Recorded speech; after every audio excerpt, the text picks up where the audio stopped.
ආයුබෝවන් අදත් අපි ඔබට ආරාධනා කරනවා සෞන්දර්යාත්මක සුයාමයකට. මේ එළඹෙන දෙහෝරාව තුළ ඉතාමත් මధుර ජනප්‍රිය ගීතාවලියක් ඔබට පිළිගන්වන්නට අප සූදානම්. ඒකම අපි කියන්නට ඕනේ මේ පියුම් නීලවිල අඛණ්ඩව නරඹපු කෙනෙකුට පැහැදිලිවම ශ්‍රී ලාංකේය ගීත කලාව පිළිබඳව ශ්‍රී ලාංකේය ගීත කලාව පිළිබඳව පැහැදිලි හරස් කඩක් දක්නට පිළිවන්. ජේෂ්ඨයන්ගේ ඉඳලා ප්‍රවීණයන්ගේ ඉඳලා නවපරපුර දක්වා ඒ ශිල්පීන් එක්ක අප මෙහෙයපු හැම සංකතනයක් ඔස්සේම ලාංකේය ගීත කලාවේ විවිධ මානයන් අප ස්පර්ශ කරන්නට උත්සාහ කළා. ඒ වගේම ඒ ගීතවල තිබුණෙත් විවිධාකාර වූ ස්වරූපයන්. අද ඔබ හමුවට කැඳවාගෙන එන්නේ නවපරපුරේ ජනප්‍රිය ගීපද රචකයෙක්. අපි ඔහුත් එක්ක තමයි මේ සංකතනයට සූදානම් වෙන්නේ. රැඳී ඉන්න මේ පියුම් නීලවිල.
මවනවා අපතරේ වූ කතා රයපුරා උණුහුමේ මල් පෙති තලා සයනයත් නිදනවා මේ රය අපගේ වූ නිසා ආදරෙන් නග්න වූ හිමිකම් සොයා උණුසුම් උදයක සුවඳින් ගත පිබිදී ගියා ඔබේ නම සොයනවතාමත් නියසිතුවම් පුරා සරාගයේ රැයේ පිණි බිඳුවක් වී වැටී මා සිතේ හිටසක් මවා යහන්තලේ වැතිරී අද තනිකම ඉතුරු වී සඳ ඇතිරිල්ලෙන් වෙලී තනි වුණා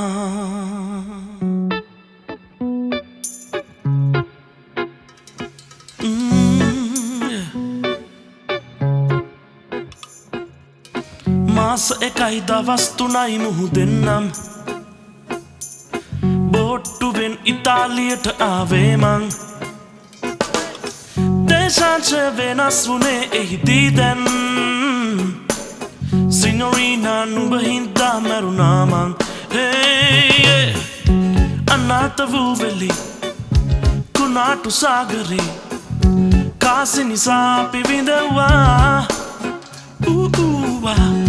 ඉතාලි පෝඩරේ පැන්නා කඳු දිගේය කොලයක් හෙව්වා පාරපුරා චාෝ මල්ලේ ගෙම්මට ඉතාලි ආවා චාෝ මල්ලේ හංගන් ඉඳ හිට ඇඬුවා චාෝ මල්ලේ අම්මව බලන්න යනවා චාෝ මල්ලේ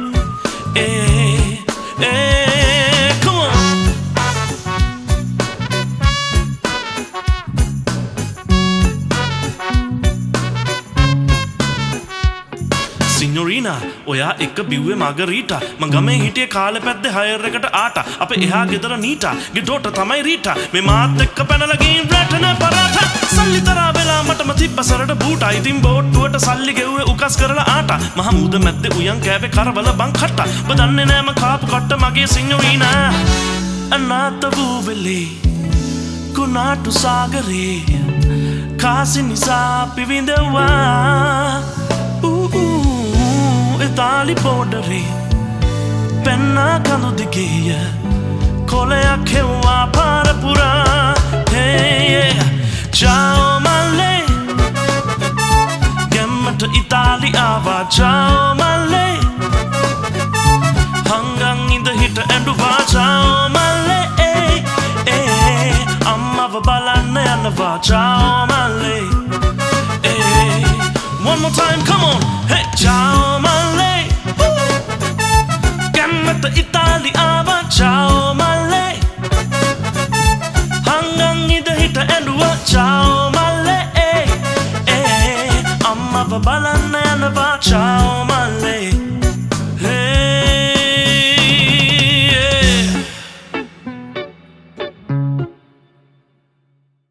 මම මේ වැඩසටහන ඔස්සේ දිගින් දිගටම කතා බහ කරපු ප්‍රවීණයන් ජේෂ්ඨයන් බහුතරයක් එක්ක මා ලබාගත්තු දැනුමක් අත්දැකීම් වපසරියක් තිබ්බා. එය මම හිතන්නේ පෙරලා ඔබටත් දායද කිරීමේදී ඔබේ රසවින්දනය දැනුම ප්‍රඥාව පුළුල් වන්නට ඒ හේතු වන්නට ඇති. ඒ වගේම නවපරපුරේ ශිල්පීන් පිරිසකුත් අපි ඔබ හමුවට රැගෙන ආවා. ඔවුන්ගේ ඒ නිර්මාණ ඔවුන් කතා බහ කරන කරුණුකාරණා ඔස්සේ මේ ගීතයේ නව හැඩය වර්තමාන පරපුර තුළ කොහොමද පෙළ ගැස්විලා තියෙන්නේ කියන කාරණය පිළිබඳ අපිට පැහැදිලි නිර්ණායකයක් අරගන්නට පිළිවන්. මම වැඩි වශයෙන්ම මේ වැඩසටහනට එකතු කරගත්තේ මට වඩා ජ්‍යෙෂ්ඨ ශිල්පීන්. හැබැයි අද මගෙන් පසු පරපුරේ ගීපද රචකයෙකුට තමයි ආරාධනා කළේ. ඔහු අතිශයින්ම ජනප්‍රිය ගීපද රචකයෙක්. ඔබ පැහැදිලිවම දන්නවා නම කී සැනින්ම මනුරංග විජේසේකර. අයිබෝන් ඒ. ඉතින් මනුරංග මම හිතන්නේ අපිට බොහොම මේ සමාන්තර මේ ශේෂ්ත්‍ර දෙකක යෙදෙන අතරතුර තමයි ඔබත් එක්ක කතා බහ කරන සිද්ධ වෙලා තියෙන්නේ මේ නිවේදන වෘත්තිය සහ ගී පද රචනා කලාව. දැන් මනුරංග දැන් ඕනම කෙනෙක් තියෙනවනේ මේ නිර්මාණ ජීවිතයේ ආරම්භයක්. මනුරංග පුංචිම කාලේ ශේෂ්ත්‍රය ගැන කලාකාරයෙක් වෙන සිහින දැකපු කාලේ ඒ සිහිනේ කොතැනකවත් ගීත රචකයෙක් හිටියේ නැහැ. හිටිය නිවේදකයෙක් විතරයි. අනිවාර්යයෙන්ම දැන් මේ මුලින්ම අද තමයි බොහොම මේ කාලාන්තරයක් නෙවෙයි මම හිතන්නේ මගේ ජීවිතේ ප්‍රථම වතාවට මගේ හා සමානව මේ වැඩේ කරලා ඒ පරම්පරාවෙන් අපිට මේ වැඩේ කරන්න පුළුවන් කියලා පෙන්නපු ඔබත් සමග මේ විදියට ඉඳ ගන්න හම්බෙන්නේ. ඒක බොහොම හිතට සතුටුදායක කාරණාවක් එකක්. ඒ කියන්නේ සංනිවේදකෙක් සහ ගීපද රචකයා කියන අතලොස්සක් තමයි ලංකාවේ ඉන්නේ. ඒ කුලකේ ඔබත් ඉන්නේ ඉඳ ඔබගේ පරම්පරාව දැකලා තමයි අපි පෝෂණය වුණේ. ඉතින් බොහොම ස්තුතියි මුලින් මේකට. මම ජීවිතේ මේ කවදාක්වත් ගීපද රචකයෙක් වෙන්න නම් තුන් හිතකවත්. ඒ කියන්නේ ඒක හීනක කෑල්ලකවත් තිබිලා නැහැ. මගේ ජීවිතේ මං ආසම කරපු දේ නිවේදකෙක් බවට පත් වෙන්න.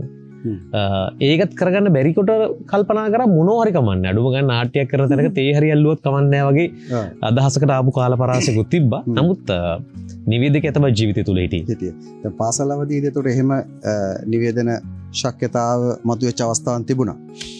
මම ගත්තොත් එහෙම නිලාරයි මේ 6 වසරට එනකන් අපි කියන ආතභූත නැතිව ඉන්නවා කියන පාසලේ. ඒ කියන්නේ මට එහෙම මොනවද කරන්න ඕනේවත් තේරුම් ගන්න බැරි වෙච්ච ශිෂ්‍යෙක් ඇත්තටම ගත්තොත් එහෙම.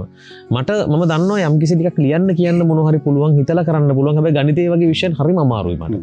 ඉතින් 5 වසරට එනකන් ශිෂ්‍යත්ව අරවා මේවා මට ඉතාමත්ම මේ කලබගෑනි කාලපරාසයක්. ඒ කියන්නේ පොත් අමතක වෙන ඉස්කෝලේ කියන දෙයක් මතක නැති එහෙම ළමෙක් මම කොළඹ අශෝක ඉගෙන ගත්තේ මුලින්ම. ඊට පස්සේ ආනන්දයට ගියේ.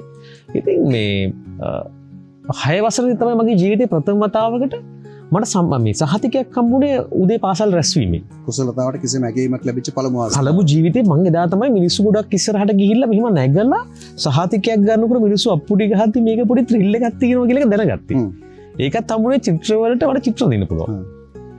යම් මට්ටමකට චිත්‍ර දෙන්න පුළුවන්. ඉතින් මේ ඒකත් කුසලතා සහතිකයක්.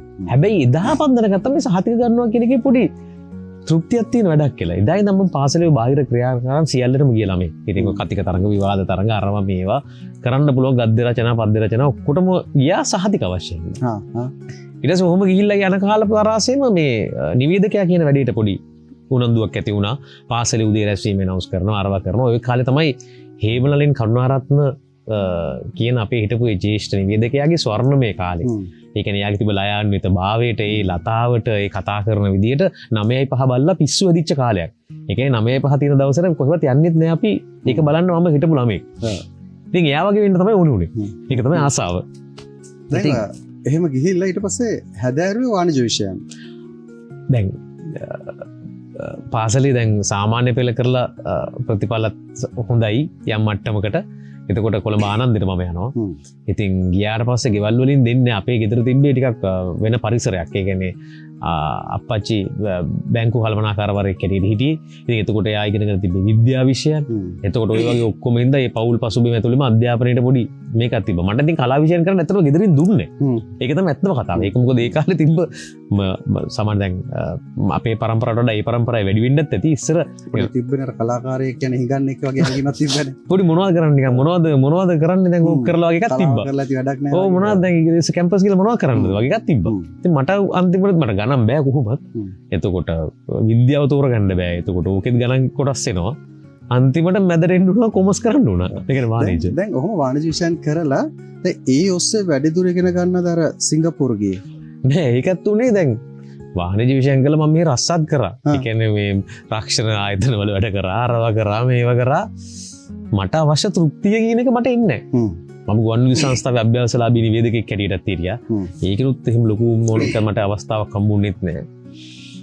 ඊට පස්සේ රූප රචනයක් කරා. මේ ඒ කාලේ තරුණ කොල්ලෝ සෙට් එකක් හිටියා නුගේගොඩ. ඒගොල්ලන් යම් කිසි විදිහට සංගීත කටයුතු කර කර හිටියේ. මගේ යාළුවෙක් කෙනෙක් තර්ෂණ මල්ලුවත්ත කියලා. කෝසල මකුලොළුවගේ අක්කගේ පුතා. මගේ පාසල් මිත්‍රයා. ඉතින් එතකොට මේ මිනිහා මේ මගේ යාළුවෝ සෙට් එකක් ඉන්නවා නුගේගොඩ මියුසික් වීඩියෝ එකක් කරමුද කියලා. මම කැමරාවක් දැකලා වන්නේ ජීවිතේ මම කරමු කියලා. ඉතින් අපි පොඩි කන්සෙප්ට් එකක් හදලා රූප රචනයක් කරා. ඒගොල්ලන්ගේ පළවෙනි රූප රචනය ඒගොල්ලන් තමයි සෙන්ටිග්‍රේඩ්ස්. ඒගොල්ලන්ගේ ආරම්භක අවධිය. ඉතින් අපි ඔක්කොම එක සමකාලීන මිනිස්සු. ඉතින් එහෙම කරලා ඔක්කොම කරා හරි ගියා මොනවත් වෙන්නේ නැහැ. ඒකිනුත් ලොකු දිගු ගියාමනක් නැහැ. අන්තිමට කල්පනා කරා ඔක්කොටම අර පොදු එක හැදුනා මටත් රට යනවා කියලා. ඒක තමයි සිංගප්පූරුවට ගියේ. සිංගප්පූරුවට ගියා ඒකට. දැන් මනුරංග විජේසේකර කියන ගීත රචකයා උපදින්නේ සිංගප්පූරුවේදී. හරියටම. මගේ මෙහි ඉන්න කාලේ මම මේ ඒ කාලේ ಭಾರತೀಯ සන්තෝෂනේ ජනප්‍රියනේ. එතකොට ඒ කාලේ ඔය සෙන්ටිග්‍රේඩ්ස්ලා තෙල්ල බෝයි බෑන්ඩ් සංකල්පය තිබ්බා. අපිට රූප රචනා කරන්න සෙන්ටිලාගේ වැඩි කරාට පස්සේ ආයෙ රූප රචනා කරන්න සින්දුරේ. අපි කල්පනා කරා අපිම සෙට් එකක් දාලා බෝයි බෑන්ඩ්ස් වල සංගීතේ බැරි කෙට්ටත් එල්ලිලා ඉන්න පුළුවන්. ඒක සංකල්පය ඇතුළේ නිකන් ඇත්තටම සිං කර දෙන්නෙක් හිටියොත් ඉතුරු කට්ටිය නිකන් ෆුට්බෝල් ටීම් එක වගේ හරි ඉන්න පුළුවන්. ඒක එහෙම හැඩතලයක් තිබ්බේ ඒක. ඉතින් මේ මමයි මගේ යාළුවෝ කීප දෙනෙක් එකතු වෙලා සින්දු කරමු කියලා මට සින්දු කියන්න බෑ. සින්දු කියන්න බෑ කියලා දැනගත්තෙත් වොයිස් කරන්න ගියාට පස්සේ. දැන් අපි ඔක්කොම හිතාගෙන අපිට සින්දු කියන්න පුළුවන් කියලා. කියන්නේ අපිට අපි හිතන්නේ මෙහෙම එකක්. ඒ සින්දු හදාගන්න ගියේ ගම්පහ උඩුගම්පොළ ලහිරු පෙරේරා ගෙදරට. ඒතර ලහිරු තමයි මනබැන්දු ගීතේ ඒ කාලේ ලහිරුගේ ඇවිල්ලා තිබ්බා යම් මට්ටමකට. ලහිරු ගෙදර ස්ටුඩියෝ එකක දාගෙන හිටියා. ඉතින් මම ඒකෙන්ද මම දැන් ලහිරු ඒ වැඩෙත් කරා සින්දු කරා ඒ හරි ගියෙත් නෑ. මම දැන් සිංගප්පූරුවේනේ. මම ඉඳගන්නේ හෝටල් කල්පනාකරණය සහ සංචාරක ව්‍යාපාරේ. ලහිරු කෝල් කරලා මට කියනවා පොඩි ඇඳුම්කමක් තිබ්බනේ. මචං මට සිංගප්පූරුවට එන්න ඕනේ. මම එනවා සංගීතය ඉගෙන ගන්න මට ගෙදර ඉන්න දෙන්න පුළුවන් කියලා. මට තිබේ පොඩි කාමරයක් එහෙ සිංගප්පූරුවේ පාර්ට් ටයිම් එකම කරන්න බෑ. ඒවා තහනම් ඒකින්ද සල්ලි ගෙවල් වලින් එහෙම ගෙන්න ගන්න බෑ. හරිම දුෂ්කර කාල පරාසයක්. මම ලහිරුට එන්න කියලා අපේ ගෙදරට ආවා. මිනිහා ඉගෙන ගන්න මියුසික් නේ. මිනිහා ඒවට මෙලඩි දානවා. එහෙම දාපු පළවෙනි අපි ජීවිතේ ලියපු සින්දුව තමයි මම ලියපු එක දැසිම්පෑ. ලහිරුට ලියන මම අදවත් දන්නේ නැහැ. කියන්නේ මම කෙනෙක් සින්දුව ලියන විදිහවත් දන්නේ නැති කාලෙක මම නිකන් ලහිරු කිව්වා උඹට ඔය කලාව වැඩ පුළුවන් පොඩ්ඩක් මොන හරි මට මේක ලියලා දීපන් දැන් මේක මේ ස්කෝල්ට පෙන්නන්න ඕනේ කියලා. ලබැන්දියේ සුදුගවම රම්බරි මේ ඔක්කොම එහෙම හදපු සින්දු. ඔය මුල් ගීපෙල අතර තමයි ඔය ලබැන්දියෙත් මතුවෙන්නේ. රම්බරි ඔක්කොම ඒ අතර පහම ඒ කාලේ ඇදිච්ච සින්දු. අතරම මේ මනුරංග විජේසේකරගේ මේ ගීතාවලියේ ඔය මුල් කාල පරිච්ඡේදයේ මම හිතන්නේ ඔහුගේ ශක්්‍යතාව යම් මට්ටමකින් ඉස්මතු වෙලා සෙසු අය පිළිබඳ අවධානය යොමු කරන්නට තුඩු දෙන ගීතය තමයි ලබැන්දියේ. මේ ගීතය සංගීතවත් කරේ ඒ වගේම ගායනා කරේ ලහිරු පෙරේරා. අදත් පියුම් දීලවිලේ මේ ගීය ගයන්නේ ඔහුමයි.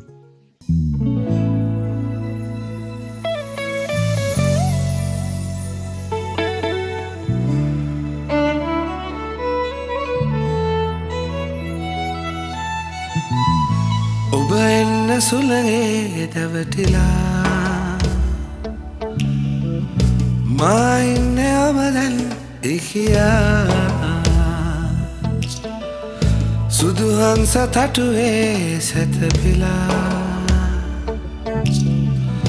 පෙම් කරමු රහසේ සැඟවිලා ලබැඳියේ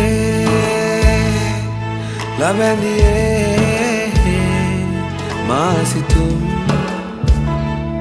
සිර කළා ලබැඳියේ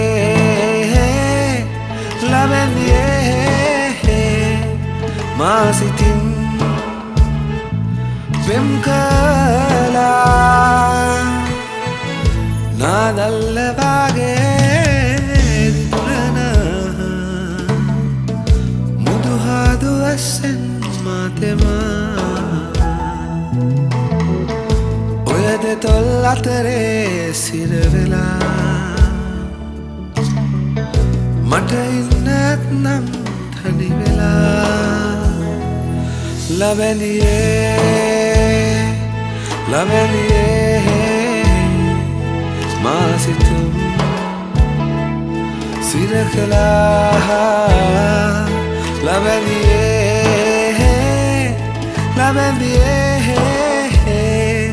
මා සිතින්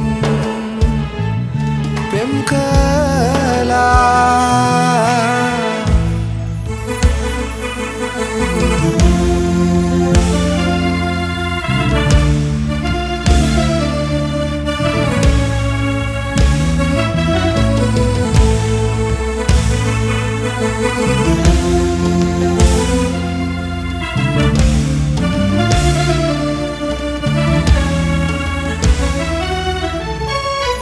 කිරිකවඩි මාලේ මකුතා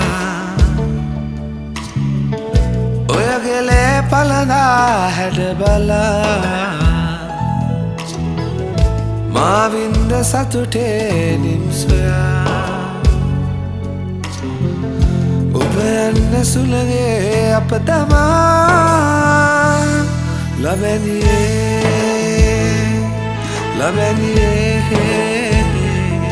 මා සිතුම්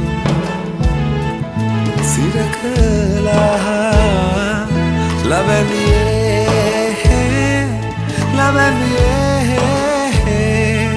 මා සිතින් පෙම් කළා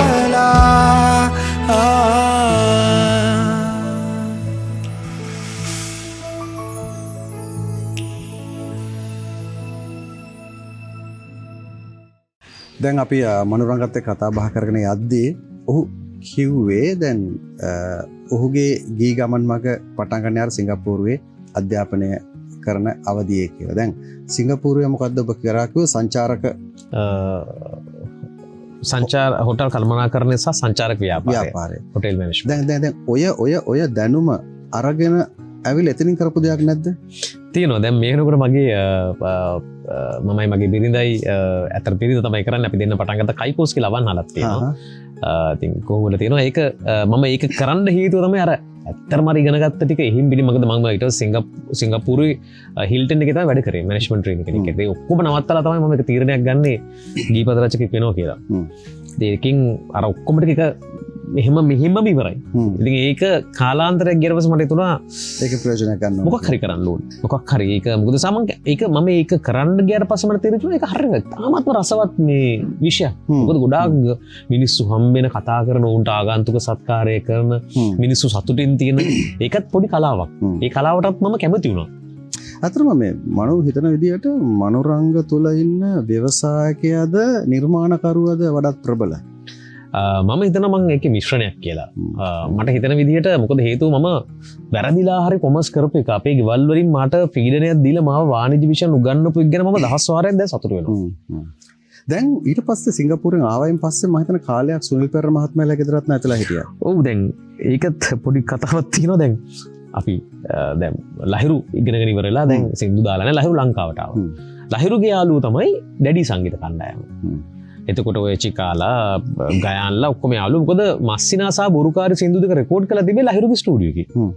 ඒ ලහිරු දැන් එතකොට අපි එනකොට ලංකාවේ ඩැඩි කියන්නේ ලංකාවේ ඒ කාලේ ඉතින් I think තරුණ පරම්පරාවේ උන්මාදේ ලොකුවටම ලොකුයි බෑන්ඩ් එක. ඔය කාලේ ඉතින් ලහිරු ආවා. ලහිරු ඇවිල්ලා වැඩ කරන්න ස්ටුඩියෝ ජිප්සි ස්ටුඩියෝ එකට ගියා. ඉතින් ඒගොල්ලෝ එතන වැඩ. මම නිවාඩුවට ඇවිල්ලා මම ගියා ඒකට. ඒක තියෙන්නේ අයියේ එහෙන වෙනම සංකල්පයක්. ඒ කියන්නේ මට තාම මතකයි මම මෙහෙම එනකොට සුනිල් පෙරේරා මහත්තයා මේසෙ වාඩි වෙලා ඉන්න ස්කිනියක් ගාගෙන අපි ස්ටුඩියෝ කරන සපත්තු ගලවන සම්ප්‍රදායක් තියෙනවා. මම මේ සපත්තු ගලවන්නේ හදද්දි මෙහෙ කවුරුත් සපත්තු ගලවන්නේ කියන විතරයි මට මතක. මට තාම බයත් වෙනවා දැක්කම ඇති වෙච්ච ඒ ගරුත්වය සමගින බය. ඉතින් මේ ගයන්කෝ මේ අපි අපේ ගෙදර ඉමු කියලා. ඒ ගෙදර බලනකොට ඒක ගෙදර ගයන් කාමරේ මිනිස්සු 16ක් විතර ඉන්නවා. ඒ කියන්නේ කොල්ලෝ නිදා ගන්නවා රැට ඉස්කෝලේ ළමයි එනවා. චමරියක් වගේ. චමරියක් වගේ තමයි. ඒ කියන්නේ මේ ගෙදර මට තේරෙන්නේ කොහොමද ඒක පාලනය කරේ කියලා. මියුසික් කරන්න එන උන් නිදා ගන්නවා. උදේ යන සෙට් එක නෙවෙයි රෑ ඉන්නේ. මමත් ඉතින් ඔය කල්ලියටම සෙට් වෙනවා. සෙට්ලා සින්දු කර ඉන්නවා. දැන් මගේ නිවාඩු ඉවරලා යන්න කාලේ දවසාව. රම්බරි දාලා දැන් පොඩ්ඩක් වගේ නිකන් එනවා මට ලොකු දෙයක්වත් නැහැ. මට එහෙම නිකන් කලාව අතරිනවා කියලා තීරණයක් ගන්න තරම් දෙයක් වෙලා තිබ්බේ නැහැ. රස්සා මට අදගත් ඒ වෙලාවේ. ජයනු ලහිරු එකපාරම උදේ නැගිටලා මට තාම මතකයි ගායන කාමරේ ඉඳන් මේ මට යන්න දෙනවා තව සතිය කියන්නේ. ගායනකෝ යන්න එපා බං ඔන්න ඔය සින්දුවක් කරන් අපි ඉමු. මේ ඔය ගියා කියලා තීරමකුත් නැහනේ. ලහිරුත් කෝ යන්න එපා මේ දැන් තාම දැම්ම විතරනේ සින්දුව. ඕක අනිවාර්යෙන් මොක කරුණාට පස්සේ අපිට තව ගේම ගහන්න පුළුවන්. මටත් ඉතින් ආයෙම අර කොච්චර වුණත් මගේ ඔළුවේ තියෙන අතරනේ. ආයෙ මං අම්මලාටත් බොරු කියලා වැඩ කරනේවටත් බොරු කියලා නතර වීම තමයි මේ. එහෙම අර නන්නත්තර ජීවිතයකින් තමයි යෝක ඉස්සරහට ඉන්නේ සහදින් ඉන්නේ සුනිල් පෙරේරා ගෙදරනේ. ඒක මාර විශ්වවිද්‍යාලයක්. ඒ කියන්නේ මොකද එතනින් මට ලැබිච්ච දේ අයි මං හිතනවා දෛවය හෝ කියන එක වෙනකොට මට විශ්වාසයක් ඇති වෙන්නේ ඒකයි. ඒ කියන්නේ මට යන්න සුදුසුම තැනට මට යන්න හම්බුණා. මොකද එතන හිටියේ අපි දැකපු සුනිල් පෙරේරා නෙවෙයි. එතන හිටියේ තනිකරම ඕගනයිස් තනිකරම ඇඩ්මිනිස්ට්‍රේෂන් පාර්ට් එක එතකොට කොමර්ස් කියන්නේ හරියටම තිතට බලන මාරම කෙනෙක් හිටියේ. ඒ ඇඩ්වයිස් ටික ඒ රෑට කතා කරලා අපි ආවට පස්සේ අපිත් එක්ක ඔය සෙට් වෙලා එළි වෙනකන් ගහපු කයියවල් ටික මිනිහිට ජීවිතය හදාගන්න හොඳටම ඇති. ඇත්තටම සුනිල් පෙරේරා කියන වෙනම චරිතයක් හදාරන්නට ඕන චරිතයක්. හදාරන්න ඕනේ. ඒ කියන්නේ තනිකරම සබ්ජෙක්ට් එකක් ඒක වෙන කතාවක්. දැන් ඔය කාල පරිච්ඡේදයේ සඳක් වෙන්න බැරි නම් වගේ ගීතයක් නිර්මාණය වෙන්නේ. ඔව්. මම හිතන්නේ ලහිරුයි මමයි රම්බරි ඔය සුදුගම දැම්මට පස්සේ සුදුගම තමයි දෙවෙනි සින්දු බවට පත් වෙන්නේ. ඊට පස්සේ කාට හරි කරලා කියලා කරපු පළවෙනි සින්දුව තමයි උණුහුම් මදි වගේ නම් ටෙහන් පෙරරට. ඒක ටෙහන් කියන්නේ ගයන්ගේ සහෝදරයෙක් වෙනවා ඥාති සහෝදරයෙක්. ඒකෙන් කරලා දිනු සින්දුව තමයි ඒක. ඊට පස්සේ මට දැන් ඔන්න පොඩ නිකන් දැන් ඔය ටීවී වල යනවා පත්‍ර වල බලලා ලිපි යනවා රම්බරි වලට විවේචන යනවා සෑහෙන ඉතින් පොඩි මේකක් තියෙනවා ඉතින්. ඒ කියන්නේ මොනවද නොවෙනවට වඩා හොඳයි මොනවද කියන කාර්යයක් මේක. ඒ වගේ කාල පරාසයක මිනිහට මොන හරි වෙනක හොඳයි. ඉතින් මට කෝල් එකක් කරනවා ගම්පහ පැත්තේ. අපේ නෝනා මේමයි අපේ යාට S2 පේන්නේ නැහැ. එයාට හොඳට සින්දු කියන්න පුළුවන්. මම ඉතින් සෑහෙන්න මහන්සියක් ගන්නවා එයාට සින්දුවක් කරලා දෙන්න. ඔහොම දිගින් දිගටම පොඩි එක්කෙනෙක්ගේ කෝල් එකක් එනවා. මං කෝ ෆෝන් එකේනොත් ඇති අපි සින්දුවක් කරන්න නම් එහෙම එන්නත් අවශ්‍ය නැහැ නේ කියලා ගම්පානේ කියලා මං දවසක නැවට හම්බෙන්න බින්දුවනේ කියලා. මට තාම මතකයි මම උස්වත්ත ගේට්ටුව ගාවට උස්වත්ත ෆැක්ටරි ඇතුලේ ඔය ජිප්සි ස්ටුඩියෝ එක තියෙන්නේ. මම ඔතෙන්ට ගිහිල්ලා ඉන්නකොට බස් එකෙන් ඇවිල්ලා බැස්සා සුදු සැරෑටියක් ගත්ත මහත්මයෙක් සදීප්ත. එයා තමයි අර ආවේ කොයි වෙලාවකවත් මට කිව්වේ නෑ එයාගේ තැස් පේන්නේ නෑ කියලා. එයා මට ඒක ප්‍රකාශ කරෙත් නෑ. ඊට පස්සේ ඇවිල්ලා එයා කතාව ඇහුවට පස්සේ එයා පුදුමාකාර සැමියෙක් හැටියට වෙහසක් ගත්ත කෙනෙක්. තමන්ගේ බිරිඳගේ ගායිකාවක් බවට පත් කරන්න. මම ඒ වෙලාවෙම කිව්වා දිලුම් තේජන තමයි ඔය සින්දුවට සංගීතවත් කරේ. මම දිලුම්ට කිව්වා දිලුම් අපි දැන කතාවල 7-5ක්වත් ගන්නතු අපි සංගීතවත් කරලා දුන්න ඔය ගීතේ. ඕක අහපු ලහිරු කිව්වා ඔන්න ඕක කරපෙයි ඔන්න ඔය වීඩියෝ එකත් කරලා දෙමු කියලා. දැන් අපි ඔක්කොම එකතු වුණා ඔය ශේෂ්ත්‍රයේ ඒ කාලේ තිබු දැවන්තයෝ ආයේෂ් විජේරත්න අද අපේ අතර නැහැ. ආයේෂ් අයලා මේ හැම දිනම ආව ලහිරුගේ පරණ ගම්පහ බේකරියක් තියෙනවා. ඒ පරණ බේකරිය තමයි ඔය අපි සෙට් එකක් හදලා අපි එකතු වෙලා ඔය නටාෂා රංගනෙන් එකතු වෙන ඔය වගේ ඔක්කොම එකතු වෙලා කරලා දීපු වැඩක්. ඒක තමයි ජනප්‍රියත්වයටපත් වෙනවා. ඔව් අනේ ඒගොල්ලන්ගේ ජීවිතවලටත් ඒක ලොකු එළියක් බවට පත් වෙනවා. ඒගොල්ලන්ගේ සෑහෙන ජීවන මට්ටමකට කොළඹ පදිංචි වෙලා දරුවෝ හොඳ පාසල් වලට දාගෙන දරුවෙක් ඉන්නවා. පාසල් වලට දාගෙන අන්තිමට ඉමාෂා මුතු කුමාරි ඒක පුද්ගල ගී ප්‍රසංගයක් කරන මට්ටමටම ආවා.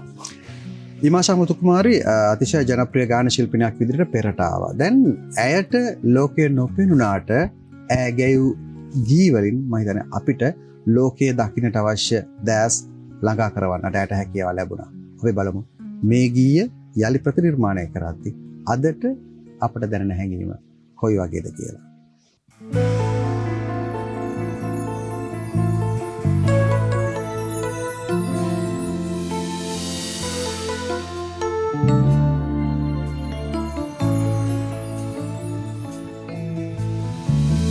සඳ වෙන්න බැරි නම් නුඹ හට ඉර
බියෝඩේල් කිරිතේ වගේ රසක් ලොවෙත්නෑ බියෝඩේල් එක්ස්ප්‍රස් කිරිතේ පියුම් නීලවිල අපි අද කතා කරමින් ඉන්නේ ගීත රචකයෙක් විදියට මනෝරංග විජේසේකරයෙක්. දැන් මනෝරංග තමන්ගේ ජීවිතයේ කිසිම සම්දිස්ථානගත කාල පරිච්ඡේදයක් වුණා කියලා කිව්වා. ඔය සිංගප්පූරුවේ අධ්‍යාපනය ලබන්නට ගිය කාල පරිච්ඡේදය. දැන් එහෙම ඇවිල්ලා වෘත්තියක් විදියට වෙන දෙයක් කරේ නැද්ද මුල් කාලේ?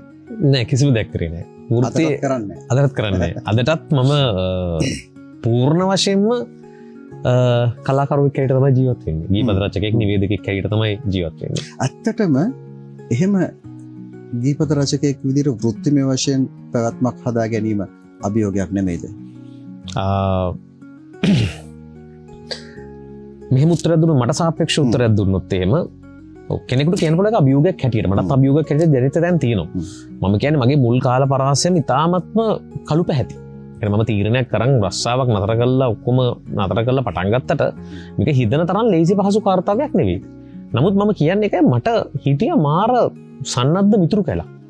ලහිරු පෙරේරා, ඩැඩි සංගීත කණ්ඩායම, අපිට ඔය මතක තෙහාන්ලා ඔය වගේ සෑහෙන් ඔය ආසිතව එකට වැඩ කරන සෙට් එකක් හිටියා. ඉතින් එතකොට අපිට වැඩ කිරීමේ පිපාසය තිබ්බා මුදල් කියන කාර්යය පැත්තක තියලා. වැඩ කිරීමේ අවශ්‍යතාවයක් තමයි තිබ්බේ. ඒක හින්දා මම හිතනවා මගේ ඒ අර කළු පැහැති පරාසය ආර්ථික වශයෙන් දැනෙන පරාසය නිර්වාණ හරහාම නිර්මාණ හොයන්නම කාලය ගත වුණා. අනිත් කාර්යය තමයි මම හිතන්නේ මේක අහුව ප්‍රශ්නෙට මම උත්තරයක් දුන්නොත් නිලාරයි කරන්න පුළුවන් වෙන හේතුව තමයි මං කියන්නේ මොන රස්සාවක් කරන්න බෑ වාණිජ්‍ය පිළිබඳ අවබෝධයක් නැති කෙනෙක්ට. ඒක මොන රස්සාවටවත් කරන්න බෑ. ඒක නීතිඥයෙක් වුණත් වෛද්‍යවරයෙක් වුණත් කාටවත් කරන්න බෑ. තමන් කරන්න දේ පිළිබඳව අවබෝධයක් ඒකට අවශ්‍ය කරන අපි කියන්නේ කළමනාකරණයක් එතකොට මාකටිං මේ හැමදේම ඒ කියන්නේ ඕනෑම දෙයක් සමාජගත කරන්නට ජනගත කරන්නට මාකටිං කොටසක් තියෙනවා මැනේජ්මන්ට් කොටසක් තියෙනවා ඒ කළමනාකරණය සහ අලෙවි කරණය කරන ඒ කියන්නේ බිස්නස් මියුසික් මැනේජ්මන්ට් කියලා මියුසික් බිස්නස් කියලා වෙන කොටසක් ලෝකේ තියෙනවා. එතකොට ඒ කොටස ඇතුළේ තියෙන එක වැරදක් හැටියට අපි දැන් අපි අර්ථකථනය කරන්න ගියොත් වෙනම විෂයක්. මේක විෂයක්. ඒක ඉගෙනගත යුතු විෂයක්. කියන්නේ මියුසික් බිස්නස් එක කොහොමද කරන්නේ? අපි නිර්මාණ කරන එක හරි. ඒක එක කෑල්ලක්. එතකොට දැන් මට වෙච්ච දේ මම අර ගොඩාක් ලොකු පරාසයක රක්ෂණ ආයතනවල වැඩ කරලා එතකොට මාකටිං කම්පනීස් වල වැඩ කරලා ඊට සිංගප්පූරුවේ හොටෙල් මැනේජ්මන්ට් කරලා කොමර්ස් එක කරන මේ ඔක්කොම කරනකොට මට මම පිස්සුවෙන් වගේ පොත් කියවලා කියවපු මිනිස්සෙක්. ඒ කියන්නේ මම ආසයෙන් පොත් කියවන මිනිස්සෙක්. ඒ මිනිස්සයාට අර කොටස එකතු වුණාම මම හිතනවා මේක රස්සාවේට කරන්න ඕනේ අඩිතාලම් වැටුනේ යන්න එතනින්. දැන් මනෝරංග එක තැනකදී ලියනවා මේ දිනේෂ් ගමගේට සෙන්කඩගල මේ නුවරට වහින වැස්ස ගැන. දැන් ඇත්තටම මේ මහනුවරත් එක්ක ජීවිතේ කොහේ හරි ගෑවිච්ච සම්බන්ධ තැනක් තිබුණාද? මගේ අම්මා නුවර. ඒකින්ද ඒ කියන්නේ මට නුවරත් එක්ක මොකද්ද මහා හරි පොඩි පැටලීමක් තියෙනවා. සහ ඉතින් ඇත්ත කතාව ජීවිතේ යම් යම් ප්‍රේම සම්බන්ධතාවත් නුවරද බිල තියෙනවා. ඉතින් මේ ඔක්කොම එකතු වුණාම ඒවා බිඳ වැටිච්ච ඒවා. ඒවා සුන්දර මතකයක්. ඉතින් මේ ඔය ඒ හැමදේත් එක්කම නුවරත් එක්ක කොහොමද නුවරට දැනුත් මම කැමති. මම හිතන්නේ දේශගුණ පරිසරයේද මොකද්ද කියලා මට කියන්න තේරෙන්නේ නැහැ. ඒකේ මොකක් හරි වෙනසක් තියෙනවා. ඉතින් මගේ අප්පච්චි වැලිමඩ ඒ කියන්නේ මෙතන එතනිනුත් උඩ සීත පළාත. එතකොට මැද නුවර අම්මා අපි ඔක්කොම හැදිලා වැඩිච්ච කොළඹ. ඉතින් එතකොට හොඳ සම්මිශ්‍රණයක් තියෙනවා මට. ඉතින් නුවරත් එක්ක මම ওই ගොඩක් ගීත ලියන්න හේතුව තමයි මගේ අප්පච්චි එකක් පේරාදෙණිය විශ්වවිද්‍යාලයේ අධ්‍යාපනය ලැබුවේ. ඒතර අම්මගේ ඥාති පරපු වර්ගයා ඉන්නෙත් ඔහේ. ඉතින් එතකොට නිතරම නුවර කියන එක අපි යන එන්න දකින්න පේරාදෙණිය විශ්වවිද්‍යාලයේ අප්පච්චි අධ්‍යාපනය ලැබුපු ඉඳ දකින්න මහනුවරකම වෙනම සෞන්දර්යයක් තියෙනවා. සෞන්දර්යයක් තියෙනවා. කඩුගන්නාවෙන් උඩට යනකොට මොකක්ද ඒ දකින්න වෙනස තවමත් දැනෙනවා. ඒක මං එදා යනකොට පොඩි කාලේ අර පොඩි වංගුව උඩට ගන්නකොට එන කැහැල්ල තාම තියෙනවා. බොහෝ විට මනෝරංග ලියන්නේ මේ තනුවට අනුවනේ. දැන් ඔය ගීතේ එහෙම ලියපු එකක් නෙමෙයි. ඔව් දැන් මේ මෑත කාලේ මට විශේෂයෙන් වෙච්ච දේ තමයි දැන් අර මම පුරුදු වුණේම තනුව දුන්නාම ලියන්නේ කියන්නේ. වන් බම් ගහනකොට මට තමයි ඒකේ නීති රීති ප්‍රමාණය වැඩි. කියන්නේ තනුවක් හදලා කොටුවක් හදලා මේක අස්සේ ලියන්න ඕනි කතා වගේ හරි අමාරු වැඩක් ඕක මේ මුල් කාල පරාසය. මේක මම දවසක් ඔය හවස ස්ටුඩියෝ එකේ ඉන්න ගමන් දිනේෂුයි මමයි සෑහෙන මෑත කාලේ දැන් ලහිරුත් එක්ක වැඩ කරා වගේම සනුකත් එක්ක සෑහෙන කාලයක් වැඩ කරා අපි එකට තනු නිර්මාණ ගොඩක් කරා ඊට පස්සේ මෑත කාලේ මට එහෙම ටිකක් දැනෙන්න තනු හදන සහ වැඩ කරන්න හම්බෙච්ච කෙනෙක් තමයි දිනේෂ් කමගේ දවසක් ඔය ස්ටුඩියෝ එකේ ඉන්නකොට හවස පොඩ්ඩක් නිකන් පොඩි අඩාඳුරකුත් තියෙනවා පොඩි එහෙම කාලෙක මම ඔය කොටස ලිව්වා සෙන්කඩගල නුවරට වහින වැස්ස හවස ඔබ ගැන මතක අහුරු දුන්නා පෙර සේමගේ ඔය කොටස ලියලා තව ඔකේ පොඩි කොටසක් ලියලා මම දිනේෂ්ට යවුවා මම කිව්වා දැන් මෙච්චර කල්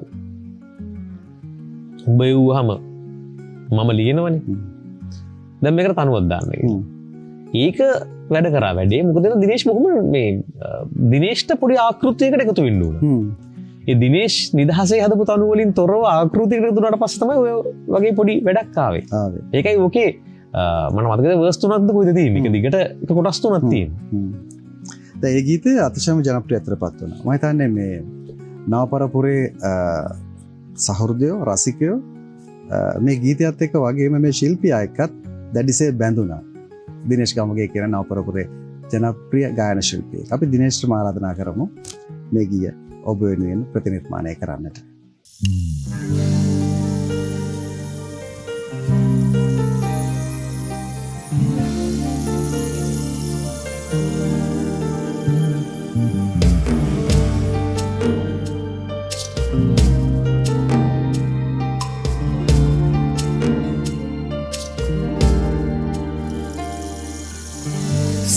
කඩගල නුවරට වහින වැස්ස හවස නුඹ ගැන මතක අවුරු දුන්නා පෙරලෙසම සුන්දර වැවරවමට යන්නේ නෑනෙ තවම ඇවිලෙන මතකය මට ගන්න බෑනේ නුඹගේ තුරුලේ ගිලිහි පරවූ මලකී සුළගේ පාවෝ අහසත් කනුයි අකුණුත් බොඳවී කඳුලේ පැටලි තනිවී සිංකඩ ගලනුවරට වහින වැස්ස අවස නුඹ ගැන මතක අවුරු දුන්නා පෙරලෙසම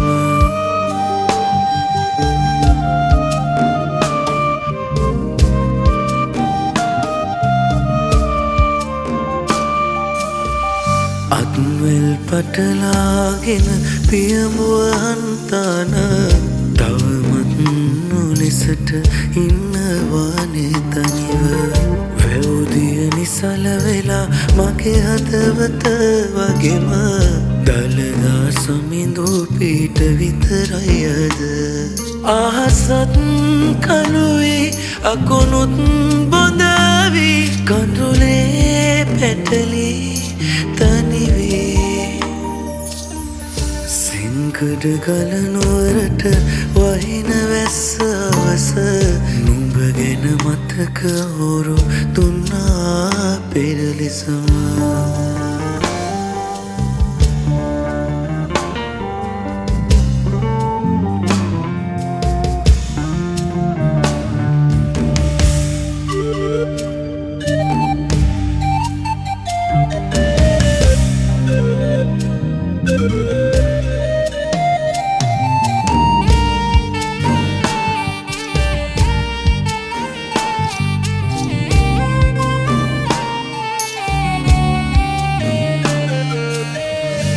රොබරෝසියා වැටුණු හසුනක් ළඟ අවස පළවුණු ප්‍රේම පදෙදෙනාගෙන් නිදුන ඉඳ හිට පවෙන කොට තවමත් වැවරෝම ඇස් දෙක වසන් යන්නේ එය පමණයි සරණ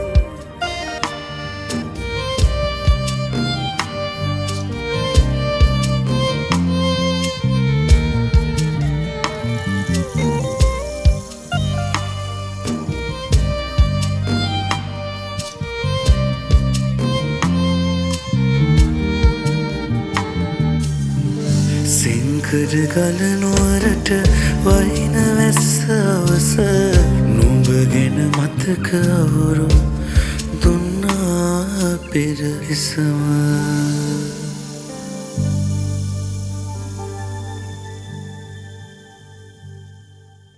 මනුරංග එක්ක මේ කතාබහ ආරම්භ කරපු වෙලාවෙම ඔහු කියපු දෙයක් තමයි මේ ඔහු තුල නිවේදකයෙකු වීමේ සිහිනයක් තිබුණා විනා ගීත රචකයෙකු වීමේ සිහිනයක් තිබුණේ නැහැ කියලා. හැබැයි පස්සේ කාලේ අර මුලින් තිබිච්ච සිහිනය යථාර්ථයක් වෙනවා. ඔබ එක්තරා පෞද්ගලික රූපවාහිනී නාලිකාවක රියැලිටි වැඩසටහනක් මෙහෙවන ප්‍රමුඛ පෙළේ නිවේදකයෙක් බුහුරකයෙක් බවට පත් වෙනවා. ඔව් මට කොච්චර ගීත අරවා මේවා ඒ කාලේ වෙනකොට එළියට ඇවිල්ලා ලබැඳී එහෙමත් එළියට ඇවිල්ලා. නමුත් මොකද්ද මහා නිකන් පපුවේ කෑල්ලක් තියෙනවා නිකන් බැරි වුණා නේද? ඉතුරු වෙච්ච කෑල්ල. නිකන් බැරි වුණා වගේ නේද වගේ එකක් තියෙනවා.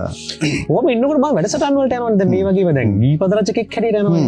එහෙම ගිහිල්ලා කතා කරනවා බලන් ඉඳලා ඒ නාලිකාවෙන් කතා කරලා කිව්වා මෙහෙම වැඩක පළවෙනි කොටස් 10 තියෙනවා. රියැලිටි තරංගයක්. ඒක පළවෙනි කොටස් 10 අර එළිය කරන්නේ. එළිය කරන ටික කරමුද කියලා. දැන් ඇත්තටම ගත්තොත් එimhe එතන පොඩි මම නිකන් ඔළුවට බල්ල බලුවොත් එimhe නිකන් මුල් ටිකේ බර ඇදලා වෙන කෙනෙක්ට දෙනවා වගේ වැඩක්. මම කල්පනා කරනවා හරිනේ. දැන් මම නිවේදකෙක් හැටියට කොහෙවත් වැඩක් කරලා පෙන්නලා නැහැනේ. මං කාගේව කමන්නේ මම කොටස් 10 කරන්න. ඒ 10 කරාට පස්සේ ඒගොල්ලෝ මොකද ඉතින් ඔය කරපු එක ඉතුරු ටිකත් ඔහොමම කරන් යන් කියලා එදා තමයි මේ නිවේදකෙක් වෙන්න හම්බුනේ. දැන් ඒ රූපවාහිනී තිරෙන් ඔබට ඔබ ඊට පස්සේ ප්‍රසංගවල නිවේදකයෙක් හැටියට කිසියම් සාර්ථකත්වයක් අත්පත් කරගන්නවා. ඒකෙත් විශේෂත්වයක් තියෙනවා. ඔව් මට දැන් ඊට පස්සේ මම ඊට පස්සේ දැන් එහෙම ඒ නාලිකාවෙත් වැඩසටහන් කරා ඊට පස්සේ මම ජාතික රූපවාහිනියත් වැඩසටහනක් කරා දවසක් දැහැන්දෑවක් කියලා මේ මැදිරියේම. ඉතින් ඒ වාසනාවක් වෙනවා. ඒක මොනවා වුණත් මේක රූපවාහිනිය මහගෙදර. ඉතින් එතන කරපු වැඩසටහනේ තියෙන ගරුත්වය සහ තෘප්තිය මට ජීවිතේ තියෙනවා. වෙනම වටිනාකමක්. ඔව් ඒක වටිනාකමක්. ඒක මට අදටත් තියෙනවා. මේ වැඩසටහන කරා කියන සතුට මම අදත් ලබනවා. ඉතින් ඔහොම යනකොට මට සංගීතය ආශ්‍රිතව ප්‍රසංග වේදිකාව ඉවර වෙනවා. ඒකත් එක්ක වෙච්ච දෙයක් තමයි ගොඩක් වෙලාට මේ ගෘහස්ත ප්‍රසංග හැදෙනකොට ඒ වගේ සංකල්ප විහි කරගන්න ඕනේ. කියන්නේ සංකල්පات එක්ක තමයි ප්‍රසංග බිහි වෙන්නේ. ඉතින් මට හොඳ ඔපචුනිටි එකක් හම්බ වෙනවා එහෙම වැඩ කරන්න.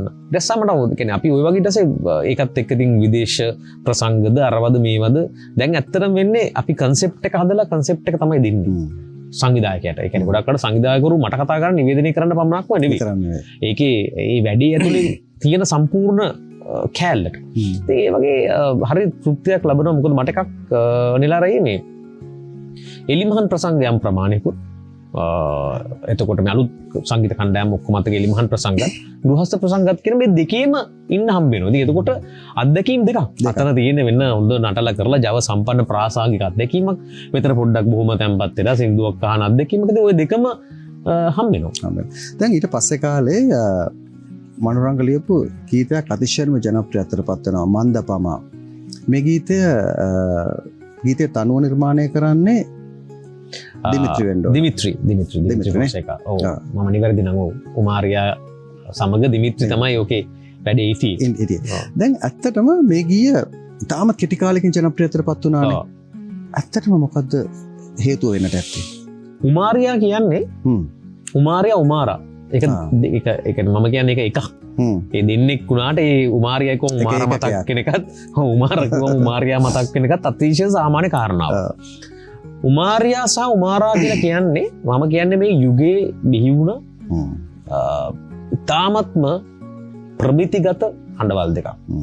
සමස්තයක් හැටියට ගත්තම ප්‍රාසංගික බවින් උන් දෙදෙනාම ඉන්නේ ඉතාමත්ම වෙන තැනක. ඒ කියන්නේ ඒක ජාත්‍යන්තරයේ සසඳන වේදිකාවක් ගැන හොයන තැනකදී අපිට මුලින් වෙන ওই නම් දෙක පැහැදිලියි. ඒ කියන්නේ මේ දෙන්නගේ තිබ්බයි බටහිර ආකෘතියත් සමග යන වැඩි. ඉතින් උමාරියාත් එක්ක මම හිතන්නේ උමාරියාගේ ඇල්බම් දෙකක් විතර මේ වෙනකොට ලියලා ඉවර කරලා තියෙන්නේ. ඔය අතරතුර මේ මුල්ම කාලේ ඔය මන්දපමා හේතුව මන්දපමා මට ආව ඔය තනුව පොඩි අරාබි කෑල්ලක්ම තමයි මට ඇහෙන්නේ. මම දන්නේ ඒකේ ගහලා තියෙන මේ සංගීත භාණ්ඩද කියලා. මොකද හේතුක දිමිත්‍රි සංගීතවත් කරේ. දිමිත්‍රි ප්‍රංශයේ ඉපදිච්ච කෙනෙක්. එතකොට ප්‍රංශයේ හිටියේ. එතකොට එයාට ඒ ආශ්‍රිතව තියෙන සංගීත ඔය ඇල්ජීරියන් ගිටාර් අරවා මේවා ඔය දර්බක් ඔය වගේ පොඩි අමුතු පොඩි අධ්‍යයනයක් තියෙන කෙනෙක්. එයාගේ සංගීත වැඩි. ඉතින් මට ඇහෙන්නේ අරාබි කතාවක්. මම ඕක ඇත්තටම ඔළුවේ වවා ගත්තේ නිකන් අර දැන් ඔකට සමීපද කතාවක් මට දැනෙච්ච සඳ මුවා වෙලා වෙයි බලාවකින් අපේ සංගීත වික්‍රමසිංහ සනුකුගේ තාත්තගේ ගීතේ ඒක තිබිට අර අරාබි පරිසරයක්. හරිසර මොකද සංගීත අයියත් ඇත්තටම ලංකාවෙන් පිට එහෙම අත්දැකීම ලැබපු කෙනෙක්. එතකොට එහටත් ඔය ආభాෂය ඉන්නේ එතනින්. මට ඔය අර මන්ද පම ඇතුළේ තාම ඒක. ඕක තමයි මම ඔය ලිව්වේ මේ හිස සිඳී ගියද ඔබට මාසා ඔය වේල්තරින්න කියයි මට තිබ්බේ කතා වස්තු එක ලිව්වා. මම එතනක සාර්ථකත්වය තමයි උමාරියා කියන්නේ අමුතුම මේ වැඩක් ගත්තට පස්සේ පිස්සුවින් වගේ වැඩේ වෙනුවෙන් පෙනී ඉන්න කෙනෙක්. ඒක සාර්ථකත්වය වෙනුවෙන්. දැන් උමාරියා සහ එතකොට හාසින් පතිරණෝගේ රූප රචනය. ඔවුන් ඉතාමත්ම හොඳ ප්‍රාසංගික රූප රචනයක්. නැත්තම් මිනිස්සුන්ට බලලා ඒකත් එක්ක බැඳෙන රූප රචනයක්. ඕක ඊළඟ වැඩේ තමයි ඔය මන්දපමා කියන කොටස. ඒ කාලේ ඡන්දපමා එතකොට කරන් පමා අර පමා හැම එකටම මේ සමාජ මාධ්‍ය රටේ තිබිච්ච අර ආර්ථික අර්බුදයත් එක්ක මේක ගැට ගැහිලා ගියා. ඔව් ඒකේ තිබ්බ සමහර ඒවාට මන්ද පමා එන්න ගත්තා ඉස්සරහට. ඒක තව ඊට පස්සේ අර නිතර දෙවියලේ මිමිනෙන වචනේ බවට පත් වුණා මන්ද පමා. ඩීසල් පෙට්‍රල් නැති වුණාම මන්ද පමා බවුසරේ මන්ද පමා. ඒ වගේ මන්ද පමා සෑහෙන්න ආවා. ඒක හරි. ඉතින් ඔන්න ඔහම නිර්මාණය වෙච්ච ගීතය තමයි උමාරියා සමාජගත කළේ. අපි උමාරියට මැරියුම් කරමු. මේ ගිය අපි වෙනුවෙන් ගයන්නට.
අපි අද ආරාධනා කළේ නවපරපුරේ ජනප්‍රිය ගීපද රචකයෙකු වුණු මනුරංග විජේසේකරට. මනුරංග ලියපු බොහෝ ගීත නවපරපුරේ රසිකයන් බොහොම ආදරෙන් වැළඳගත්තා. ඒතර මේ ජනප්‍රියත්වයේ පිටිපස මේ ඔහු ලැබපු සාර්ථකත්වයේ පිටිපස කිසියම් විදියක විද්‍යාත්මක හේතු කාරණා තියෙනට පිළිවන්. අපි ගවේෂණය කළ යුත්තේ එය. දැන් මනුරංගගේ ගීත ගැන කතා කරද්දී මනුරංග හිතන්නේ නැද්ද දැන් ගීතයට සාහිත්‍යමය වටිනාකමක් තිබිය යුතුයි කියලා?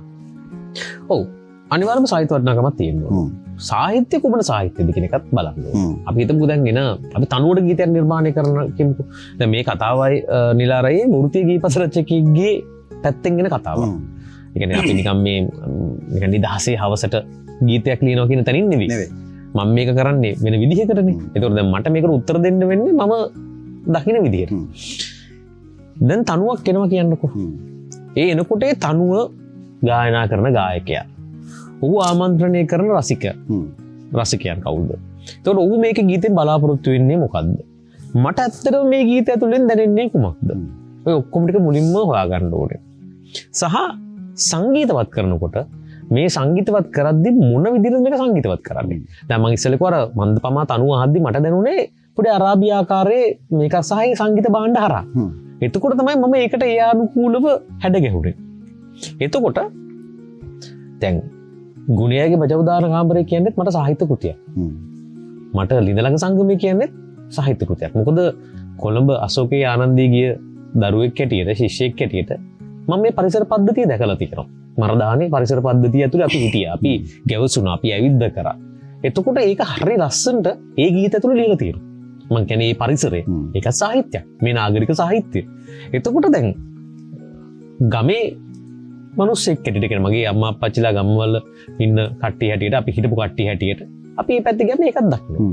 ඒතර මම කියන්නේ සාහිත්‍ය කියන එකත් සාපේක්ෂ කාරණාවක්. හැබැයි දැන් මෙහෙම ගත්තොත් අපි මම දරිනාත්මක ප්‍රශ්නයක් අහුවොත් දැන් රම්බරි වගේ ගීතයක් ජනප්‍රියයි කියන තර්කයක් නැහැ. හැබැයි දැන් රම්බරි පදමාලාව ලියාගෙන යද්දී සමහර තැන්වල නිශ්චිත අර්ථ ප්‍රකාශනයක් නැහැ. ශබ්ද සමූහයක් විතරයි තියෙන්නේ කියලා කෙනෙක් චෝදනා කරොත් රචකයා විදිහට මොකද කියන්නේ? මුල් අවධිය තුල නම් මේ චෝදනාව ඉතාමත්ම හරි. ඒ චෝදනාව කිසිම වැරද්දක් හැටියට මම දකින්නේ නැහැ. මොකද ඇත්තම අපිත් කො මේ සින්දුවේ තේරුම් ගන්න නැහැ කියලා. ඒක ඇත්තම කතාව තමයි. අද වෙනකොනුත් නිලාරයේ මම ලබැන්දී සින්දුවේ තේරුමත් ලියුණාට පස්සේ තමයි දන්නේ. මොකද මම විශ්වාස කරන විදිහට ගීත ලිය වෙනවා. ලියන්නේ කියන තැන තමයි මම ඉන්නේ. ලිය වෙන දෙයක්. ඒක කොහේ සටහනක් ලියවිලා තියෙන දෙයක් මම කොලේක සටහන් කරනවා වගේ හැඟීමක් තමයි මට තියෙන්නේ. මම අවසන් සටහනද ඔය සියලු දේ බොහොම ඉක්මනින් ලියවෙන්න හේතුව මං හිතන එක ලියුණා කියන්නේ. එතකොට දැන් රම්බරි ගීතේට මං එන්නම්කෝ. මම ඉස්සෙල්ලා කිව්වා සාහිත්‍ය රසයක් අවශ්‍යයි. ඒ අවශ්‍ය කරන ආකාරය අනුව. ඒ තනුවට අවශ්‍ය කරන ආකාරයට අනුව. රම්බරි ලියුනේ එහෙමත් නෙවෙයි. රම්බරි මම ලියපු ගීතයක්. ලහිරු ඒකට තමයි තනුව දෙන්නේ. ඒක ලියුනේ මෙන්න මෙහිමයි. අපි සිංගප්පූරු අධ්‍යාපනය ලැබනකොට මාතලේ යාළුවෙක් හිටියා කාමරේ මලින්ද කියලා. මිනිහා මට දවසක් කතා කරලා කිව්වා මචං මගේ කෙල්ල තරහ වෙලා ලංකාවේ වැඩේ කෙලවෙන්න යන්නේ. ලියලා දෙන්න බෙද පොඩ බැනලා වාක්‍ය 4ක් කියලා. මම දන්නේ මොකද එහෙම කිල්ලුවද කියලා. මම දන්නේ බැන්නාම එහෙම කවි වලින් බැනලා යවන්න අවශ්‍යද කියලා මම දන්නේ නැහැ. මම මොනවද තොරතුරු කියලා. ටිකක් මහතයි කණ්ණාඩි දානවා. තාත්තට ලොරි මොකක් හරි දිනනවා. කියලා කිව්වා. මම මෙහෙම අර බංක බෙඩ්නේ තියෙන්නේ. කොලේකුත් නෑ. මට මතක විදිහට උඩ ලිව්ව පැටික් නම් එක්ක කරන් කන්නඩි දැම්මත් නෑ හැඩ වැඩි. කවුද මේක බාරගන්නේ අන්තිමේ? ලොරි බාගේ මට දුන්නත් උටපටේ මෙහෙම කටක් දැක්කෙම නෑ මේ රටේ කියලා. මම ඔය පීලිය අතර ලිව්වා.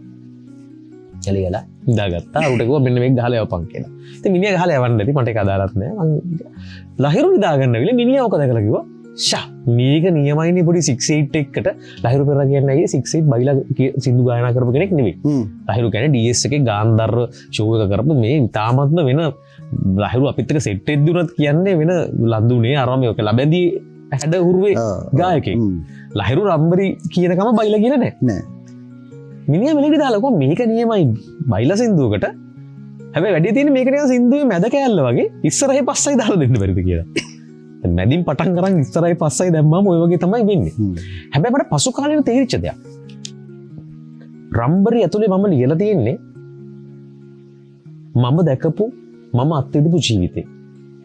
ඒ කියන්නේ මම උදාහරණ ඇතුව කිව්වොත් එහෙම අපි ඉස්කෝලේ ගිය මරදානේ පරාට කාලා රැට ඇවිදලා එහෙම ගත කරපු ජීවිතයක් තිබ්බා. ඒ කාලේ සනතුයි මුරලි තමයි හිට් එක. සනත් ගහන හොඳටම ගහන කාලේ. මම මේ ඔය කාල පරාසෙ මුරලිගේ දුස්රා හොඳටම වැටෙන කාලේ. ජෝන් සීනාගේ ස්ටිකර් ඉස්කෝලේ වල ඉස්සර අරේ මේ හැමතැනම විකිරෙන කාලේ. ජෝන් සීනා ලංකාවට පිස්සුවක් වෙච්ච කාලේ. ඒ කාලේ වාකරේ තමයි හොඳටම යුද්ධ ගියේ. වාකරේ ගැන හැමදාම ප්‍රවෘත්ති වලට කියනවා. හරි.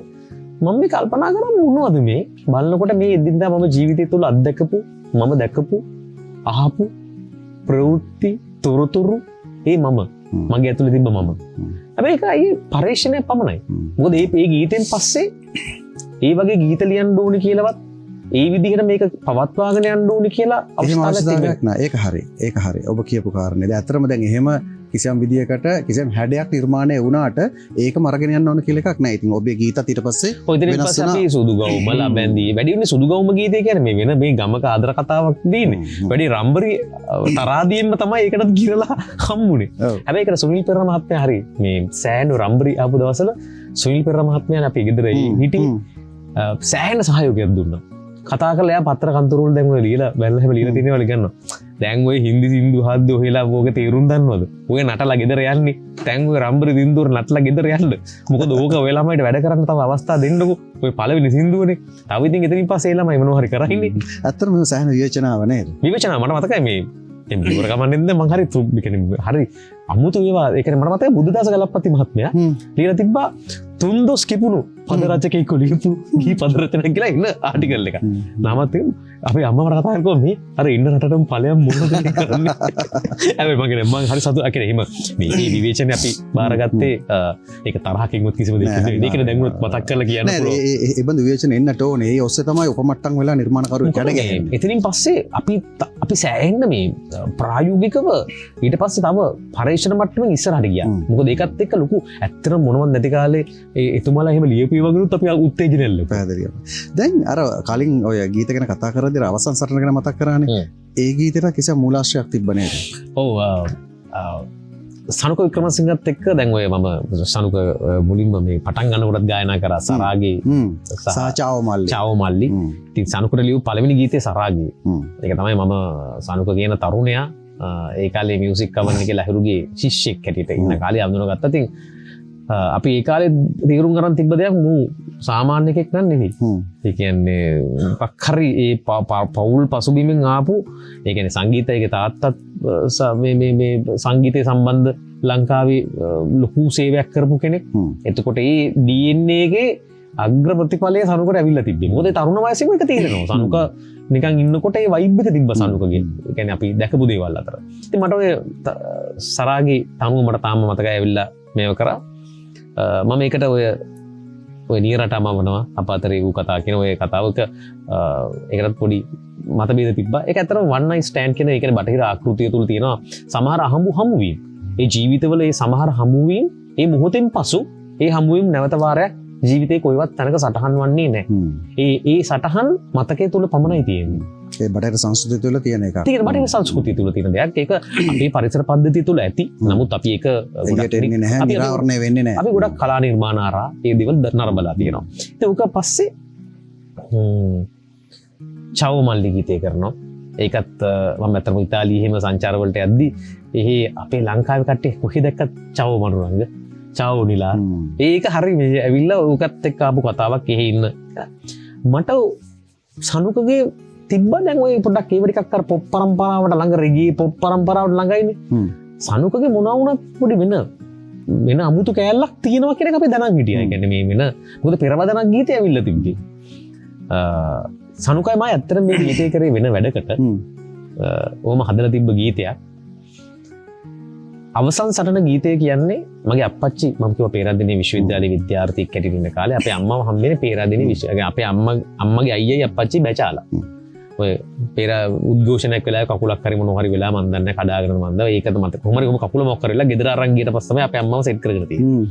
ඉතින් ඒක හිතා පේරාදෙණිය මම එදා කියන වගේ මට තාමත් මම නිවේදන කටයුතු කරන්න ගොඩාක් යනවා පේරාදෙණිය විශ්වවිද්‍යාලයේ ප්‍රසංග වලට. හරිම ආසාවෙන් යන්නේ හරිම තෘප්තියෙන් යන්නේ. ඒ යන දවස් කාලේ මට හිතුණා මේ අවසන් වසරෙන් පසුව කැම්පස් වල ඉන්න ශිෂ්‍යෝ ඉන්නවා. ඒ කියන්නේ අවුරුදු 4 නෙවෙයි. එන්න ලොං පීරියඩ් එක දීර්ඝ කාලයක් විශ්වවිද්‍යාල පද්ධතිය ඇතුලේ ක්‍රියාකාරකම් වල නිරත වෙන ශිෂ්‍යයෙක්ගේ ජීවිත කතාවක් තමයි අවසන් වරට කලපෙම් සරල ළඟ මා පැරදුනේ අවසන් වසර මාහා ගෙව්ව ඇය ප්‍රේම අවසන් වගේ. එන තවත් අවසන් වසරේ හිටපු කෙනෙක් එක්ක තිබු ප්‍රේමයක් අවසන් වෙනවා. ඕක තමයි කතාව. ඉතින් අවසන් වරට කළ පෙම් සටන මේ සනුක සටහන් කරන ආකාරය.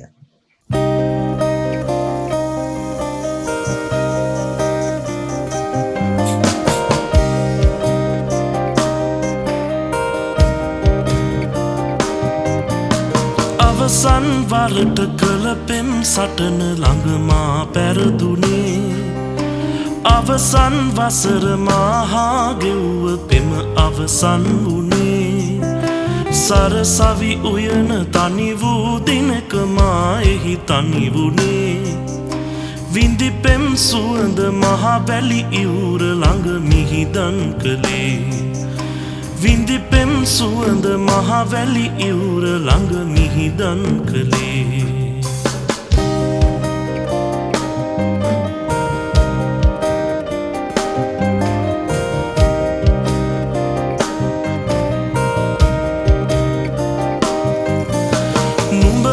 ගෙව්ව මොහොතක සුවය හන්තානට වැඩි ගිනිගත් හදට රාගී සුවඳ දළු දැම්මා නිති වරහන් නොමැති ආදර ගීය නුඹ ගැයුවේ බැඳී නුඹ කළ පෙමට මා දුන් දුකම දැන් මා විඳවමි නුඹ කළ පෙමට මා දුන් දුකම දැන් මා විඳවමි අවසන් වරට කළ පෙම් සටන ළඟ මා පැරදුනේ අවසන් වසර මහා ගෙව්ව පෙම අවසන් වුණේ සරසවි උයන තනි වූ දිනක මා එහි තනි වුණේ විඳි පෙම් සුවඳ මහා වැලි ඉවුර ළඟ මිහිදන් කළේ විඳි පෙම් සුවඳ මහා වැලි ඉවුර ළඟ මිහිදන් කළේ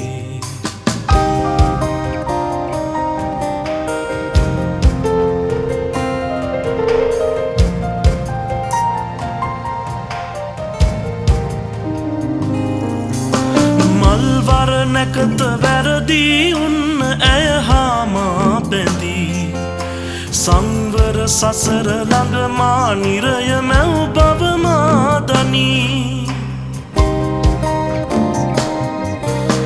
පූජාසනය සේමා තුටුව නුඹටම එරෙහි වී තව මල් පිපෙන තුරු ළඟ උන්න කාලය වැරදුනී තව මල් පිපෙන තුරු ළඟ උන්න කාලය වැරදුනී අවසන් වරට කළ පෙම් සටන ළඟ මා පැරදුනේ අවසන් වසර මහා ගෙව්ව පෙම අවසන් වුණේ සරසවි උයන තනි වූ දිනක මා එහි තනි වුණේ විඳි පෙම් සුවඳ මහා වැලි ඉවුර ළඟ මිහිදන් කළේ විඳි පෙම් සුවඳ මහා වැලි ඉවුර ළඟ මිහිදන් කළේ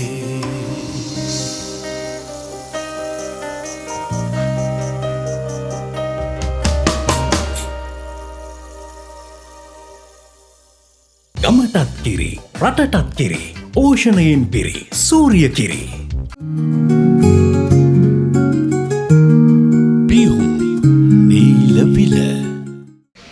වර්තමානයේ අපි ගීතය ගැන කතා කරද්දී ගීතය හා ඇඳිච්ච වෙළඳපළ අතිශය තීරණාත්මක සාධකයක්. බොහෝ දෙනෙක් මේ වෙළඳපළම ඉලක්ක කරගෙන ගීත නිර්මාණය කරන ආකාරය අපිට මේ නවපරපුරේ ප්‍රවණතා තුළ දකින්නට පිළිවන්. මනෝරංග සිංහලියන්නේත් ඒ වෙළඳපොළ ඉලක්ක කරගෙනමද? නෑ මට එහෙම මේ වෙළඳපොළ ඉලක්ක කරගෙනම ගීත ලියනවා කියන එක ලේසි පහසු කාරණාවක් නෙවෙයි. ඒක පොඩි වෙන අධ්‍යයනයක්. ඕක රිසර්ච් කියන කැලලට වැටෙන මේ කොටසක්. ඇත්තටම ලංකාවේ එහෙම නෑ. ඒ කියන්නේ රිසර්ච් පැත්තක් තියෙනවා ලෝකේ මියුසික් බිස්නස් එක කියන ඇතුලේ. ඒ කියන්නේ ඒකෙදි ඒගොල්ලන් බලනවා අලුත් ටැලන්ට්ස්. එතකොට මේ මිනිසුන්ගේ මේ මොහොතේ තියෙන ප්‍රශ්න මිනිසුන්ගේ ආකල්ප ඒවා අරන් ඒගොල්ලන් දෙනවා නිර්මාණකරුවන්ට.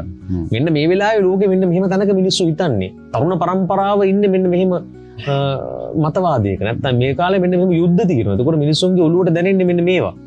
එහෙම රිසර්ච් කරලා අපිට තොරතුරු වෙන්නේ නැහැ නේ. රැල්ල බල්ල සින්දු ලියනවා කියන එක මට තේරෙන්නේ නැති කාරණාවක් කියන්නේ අන්න ඒකයි. අන්න එහෙම තාමත් ප්‍රමිතිගත ක්‍රමයක් තියෙනවා නම් අපිටත් ඒක කරන්න තිබ්බා. ඇත්තටම මේ music management, music marketing, music business මේ හැම එකක් ගැනම වෙනම විෂයන් විදිහට අපි හදාarලා තිබ්බනම් මීට වඩා අර්ථාන්විතව ඊට ප්‍රවේශීමේ හැකියාවක් තියෙනවා තිබුණා. අපිට මේ අතර තියෙන ලොකු ගොඩාක් ගැටලු නෙලාරයියේ එතකොට නැති වෙනවා. නැත්නම් මේ තියෙන මේ මතවාදී ගැටන තියෙන්නේ. ඔය ගැටන ඔක්කොම නැති වෙනවා. ඔය බුද්ධිමය දේපල පිළිබඳ කාරණා පිළිබඳ ලොකු අනවබෝධයක් නේ තියෙන්නේ. අනිවාර්යෙන් මේ ගීතය අයිති කාටද කොහොමද අරයා කොහොමද ඒක අයිති කියන්නේ. මේ ඔක්කොම මේ ලෝකේ අපිට වඩා බර අවුරුදු ගානකට කලින් ලෝකේ ස්ථාවර වෙච්ච ස්ථාපිත වෙච්ච නීති. බුද්ධිමය දේපල අයිතිය, සින්දුක නිර්මාණ, කතෘ භාග ගෙවනේවා. මේවා මේ අපි මේ අද මේ මැජික් වගේ කතා කර තාම විසඳ ගන්න ලෙහා ගන්න රණ්ඩු වෙනවා. ඔව් ඇත්තටම අපි මේ අර COVID-19 අර කාලේ ගෙදර හිර වෙලා මේ වෙච්ච කාලේ වැඩිපුරම මේ අර මේ ඩිජිටල් අවකාශයත් එක්ක ගනුදෙනු කරන පටන් ගත්තේ.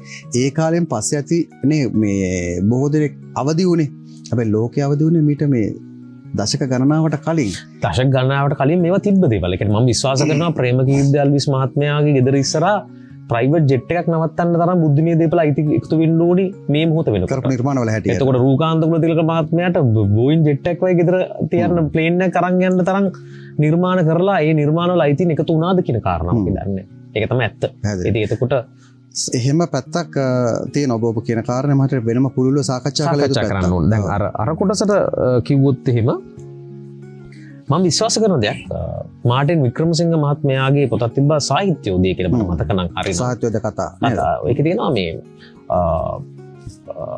සම්භාව්‍ය කලාව නැමැති සරු බීජය පැල කර යුත්තේ වාණිජ්‍ය කලාව නැමැති සරු පස මතයි කියලා. ඒක මට තාමත් තදින් කාවෙදිච්ච මම කියන දේවල් වල මේ සමහරට කියන දේවල් අදහස පමණක් ගන්න. මොකද මට හරියට මේ පාඨයන් නිවැරදි මතක නැති ඉඳ සමාවිල් වෙනවා. මොකද නැත්නම් වරදින්න පුළුවන්. නමුත් අදහස තමයි මම කල්පනා කරපු දේ තමයි අපි මේ කරන නිර්මාණ සමාජගත කරන විදිහ පිළිබඳව අපි කොහොමද සමාජයට එක දෙන්නේ? මම කරන්නේ සමාජයට දෙන්න නම් නිර්මාණය. මට අවශ්‍ය ජනගත කරන්න නම් මම මේ පිළිබඳ පුළුල් අවබෝධයක් තියෙනවා. කොහොමද ඒක මම කරන්නේ කියන එක. ඒක රැල්ලට කරනවා කියන එක නෙවෙයි. රැල්ලට කරනවා කියන්නේ එක වගේ සින්දු ගොඩක් හදන එක. මම රම්බරි ලියුවට පස්සේ රම්බරි වගේ 20ක් විතර කරා නම් අන්න රැල්ලට ලියලා. රැල්ලට කරනවා කියන්නේ ඒක. මම විශ්වාස කරන්නේ අපිට අවශ්‍ය දේ අපි දැනගන්න ඕනේ මේ පවතින සමාජයේ මිනිසුන්ගේ දුක, සතුට, ආකල්ප ඒගොල්ලන් මේ මොහොතේ දරන මතවාදය ඒ පිළිබඳ අවබෝධයක් ඇතුව ඒගොල්ලන් හිත ලබා දෙන්න. ඒක රැල්ල නෙවෙයි.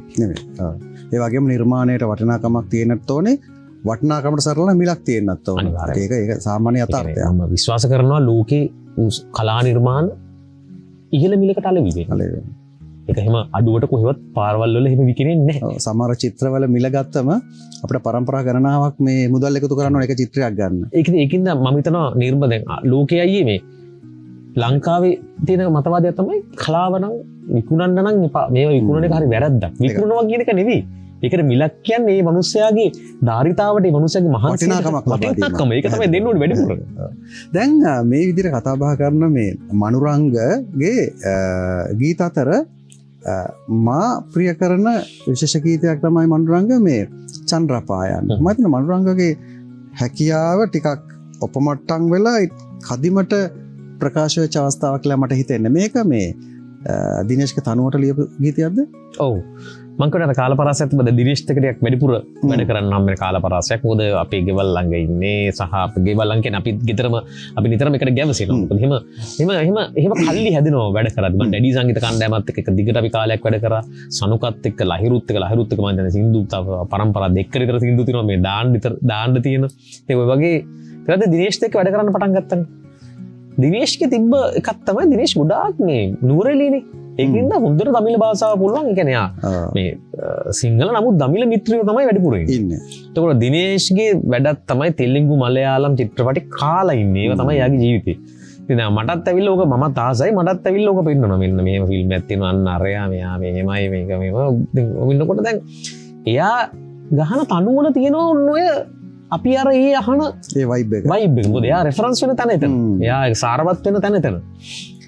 ඔය තනුව ගහලා පෙන්නද්දී මට ආවෙම අර නිකන් ඉන්දියාවේ ගංගා ආශ්‍රිතව තියෙන කුබල් කර්මාන්තයේ නිරත වෙන ගම්වල තියෙන කතා වස්තුවක්මයි මගේ ඔළුවේ මැවිච්ච රූප රචනය. මොකද එහෙම රූප රචන මැවෙනවා එකපාරම තනුව අහනකොට. ඒ රූප රචනය තමයි මාව චන්ද්‍රා පායන්න ගංගා සිප ගන්න කියන තැනට ආවේ. මොකද ඒක මට ආවෙම ඒ වගේ ගමක හඳ පායලා තියෙන රාත්‍රියක කුඹල්කරුව රාත්‍රී වැඩි ඉවරලා අර ඒගොල්ලන්ගේ ගැල් වට කරගෙන ගත කරන ඒ රාත්‍රිය තමයි මට ආපුති. ඕක ඇත්තටම අපි වෙන වැඩකට කරේ. ඊට පස්සේ ශශික නිසංසලත් සමග මගේ බොහොම කිට්ටු හිතවත්කමක් තිබ්බා. මොකද කවුරුන්ද කවුළු වැහුවේ කියන ගීතය ශශිකා නිසංසලට සහ චාමර වීරසිංහට මම මේ වෙනකොට හදලා තිබ්බේ. අපි නිකුත් කරලා තිබ්බේ. ශශික අක්කා කිව්වා මල්ලි මට සෙට් වෙන වැඩක් තිබ්බොත් කියන්න කියලා.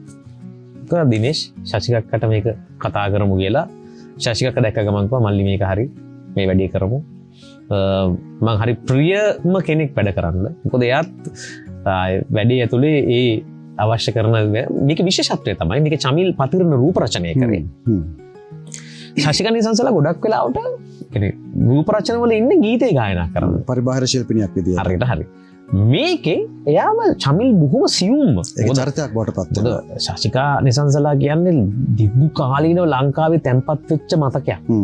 ඒක එහෙම ඒ බ්‍රෑන්ඩ් එක එහෙම පාවිච්චි කරන්න බෑ අපිට හිතන විදියට ඔය අර කරංග පාණ්ඩ එහෙම කිය බෑ. මොකද එයාගේ වටා එකතු වෙච්ච ලොකු ප්‍රේක්ෂක ප්‍රමාණයක් ඉන්නවා. ඒතර චමිල් දක්ෂ වුණා. මම හිතනවා ඒ රූප රචනය ඇතුලේ ශශිකා නිසංසලා කියන බ්‍රෑන්ඩ් එකට හානියක් නොවි ඇයව පුංචි චරිතයක් ඇතුලේ ගෙන එන්න උත්තරය අවසන් කරන්න. ඇත්තටම කලා නිර්මාණකරුවෙක්ගේ නිර්මාණ ගමන කියන්නේ දවසින් දවස් අත්දැකීම් අරන් යන එකක්.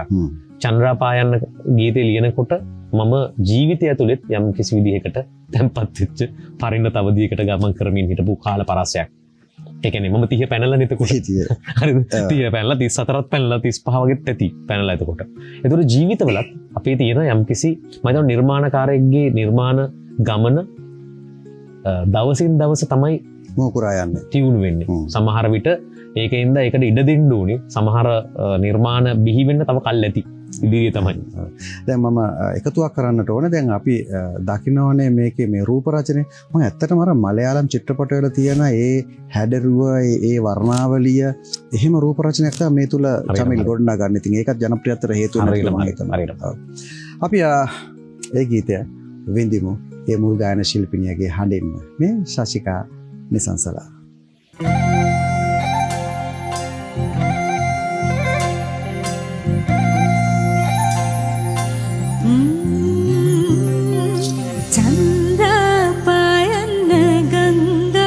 සිපගන්න හෘදේ ඡායාමාවා රිද්ද සිපගන්න සීතේ බැහින්න ආලේ ඉස්තන්නේපා නැතුවට කොම්බේරන් මාලේ සිත බැඳි මුතු පොට නුඹාලේ වේදම් අඩුවට කර ගත්තට අඩුනේ ආලේ චන්ද්‍ර පායන්න ගංගා සිපගන්න හෘදේ ඡායාමාවා රිද්දා සිපගන්න සීතේ බැන්න ආලේ විස්තන්නේපා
සීතේ වෙන්න ආලේ හිස්තන්නේපා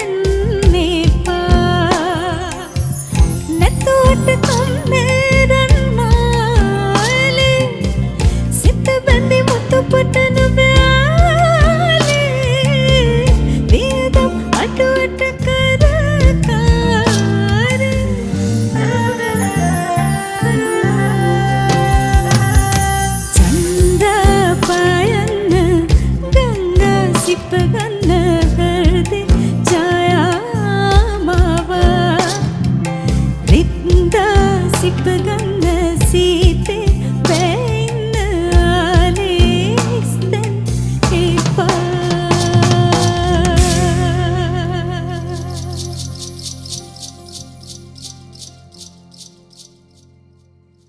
අද පියුම් නීලවිලේ අපි ආරාධිතය හැටියට කැඳෙව්වේ ගීපද රචක මනුරංග විජයසේකරව.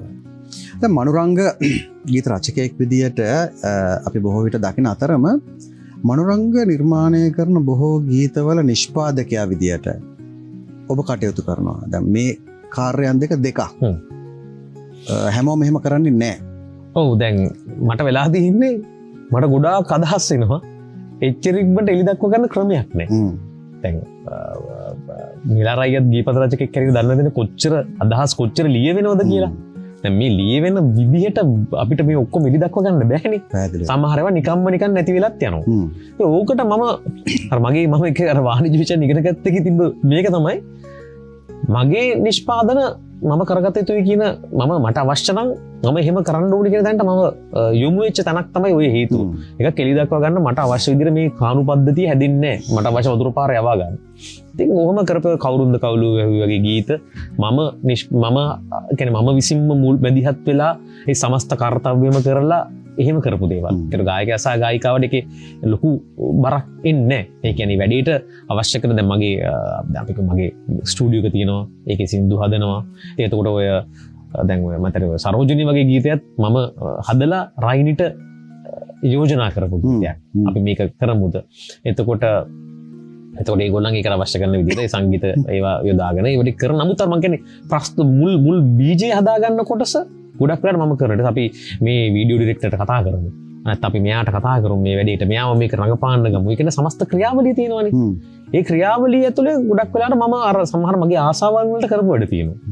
ඉතින් ඒක ගොඩක් සාර්ථක වුණා. දැන් ඔබ සරෝජනී ගීතය මතක කරපු නිසාම මේ සරෝජනී ගීතය තුළ මේ ඔබ උත්සාහ දරනවා මේ ගැහැණිය පිළිබඳ කිසියම් අර්ථකථනයක් ඉදිරිපත් කරන්නට. ඔව් මුලින්ම මේක තනුව නිර්මාණය කරේ ගයන් රැන්ටි පෙරේරා අලුත් පරම්පරාවේ මේ හරි වෙනස් හැඩයක වැඩකාරයෙක්. ඇත්තට නිහඬ වැඩකාරයෙක්. රයිනි කියන්නේ මේ වගේ දෙයක් කතා කරන්න පුළුවන් විශේෂිතම හඬක්. ඒ කියන්නේ චන්ද්‍රලේඛා මහත්මියගේ හඬ ගෑවිුණත් ජනප්‍රිය වෙනවා කියන තැන තමයි මම ඉන්නේ. ඒ කියන්නේ මේ හඬේ ආభాෂය තිබ්බත් ඒක වින්දිට ආවා, ඔහොම ශාමියේ නදියට ආවා. එතකොට රයිනිට ඇවිල්ලා තියෙනවා. ඒක හරි වෙනස් අර්ථයක්. අතරම මේ සමස්ත ගායිකාවන් ගත්තම චන්ද්‍රලේඛා පෙරේරා කියන වෙනම යුනික් වොයිස් එකක්. ඒ කියන්නේ ඒකේ පොඩ්ඩක් ගෑවුණත් අතන ඒ තුල වෙන මනනතාවක් තියෙනවා. වෙන මනනතාවක්. දැන් චන්ද්‍රලේඛා මහත්මිය ගායනා කරද්දී ඒක යාගෙන් තමයි. ඒක වෙන ඒකට සම ළඟේවත් ඒ ළඟ වෙච්ච ඒවත් අපි කියන්නේ චන්ද්‍රලේඛාගේ වොයිස් එක වගේ. කියලා දැන් රයිනිට ඒක ඇවිල්ලා තිනවා. ඊට එකතු වෙච්ච මේකකුයි එයාගේ බටහිර ආකෘතියයි එකතු වෙච්ච රයිනි කියන්නේ මම කියන්නේ මේ මුළු කෑල්ල ඇතුළෙම හරි ලොකු නියෝජනයක්. ඉතින් මට මේක රයිනිට දුන්නාට පස්සේ රයිනි එකතු කරපු ඔය එයාගේ තියෙන දුක හඬ මේක මාර අර්ථකථනයක් දුන්නා. මම මේක සින්දුව ගැන කතා කරොත් එහෙම ගැහැණිය කියන චරිතය මම විශ්වාස කරනවා. ඔව් අර කාලි මෑනියෝත දෙවගන වගේ තමයි. ඒ කියන්නේ තමන්ගේ කේන්තිය කියන එකේදී ලොවක් දවා අලු කරන්නත් පුළුවන්. ඒ වගේම තමයි ඒ ශනිකෙන් අනිත් පැත්තට ඒ අලු කරපු ලෝකෙම ආය හදන්නත් පුළුවන්.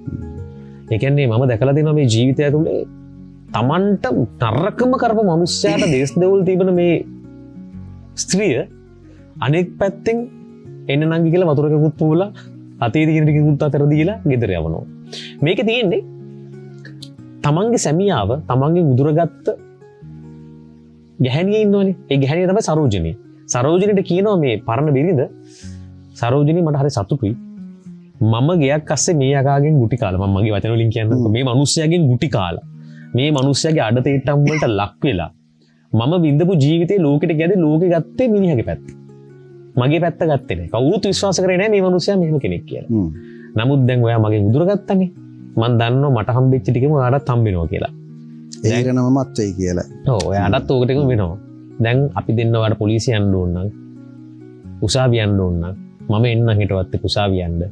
අපි එකතු වෙලා යන් කියලා. අපි එකතු වෙලා ගිහිල්ලා මම ඔයා වෙනුවෙන් එන්නම්. මොකද මම දැන් මගේ ඒකේ සින්දු අගහරි කියන මගේ පැල්ලම් දැම්ම කියලා ගිහිල්ලා මම ඒක ඉවරයි. නමුත් ඔයාගේ පැල්ලම් දැන් තියෙනවනේ.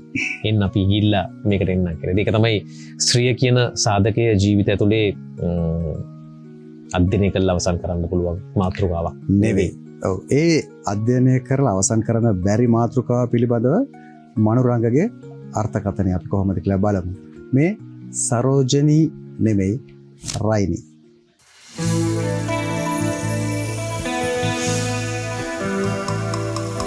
හෙට උදේම පොලිසියට යන්න එන්න සරෝජනී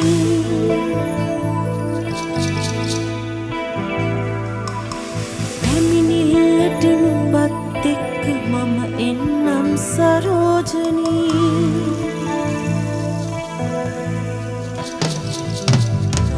උසාවියේ එක බංකුව බෙදාගනිමු සරෝජනී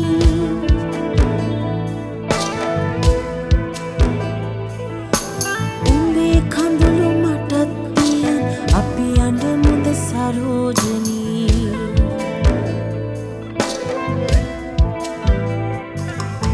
සරෝජනී සරෝජනී නාඩහිමින් සරෝජනී සරෝජනී සරෝජනී අපි අඬමුද දැන් සරෝජනී සරෝජනී සරෝජනී දුක බෙදාගනිමු සරෝජනී සරෝජනී සරෝජනී හිත් මෙරුණා අපේ සරෝජනී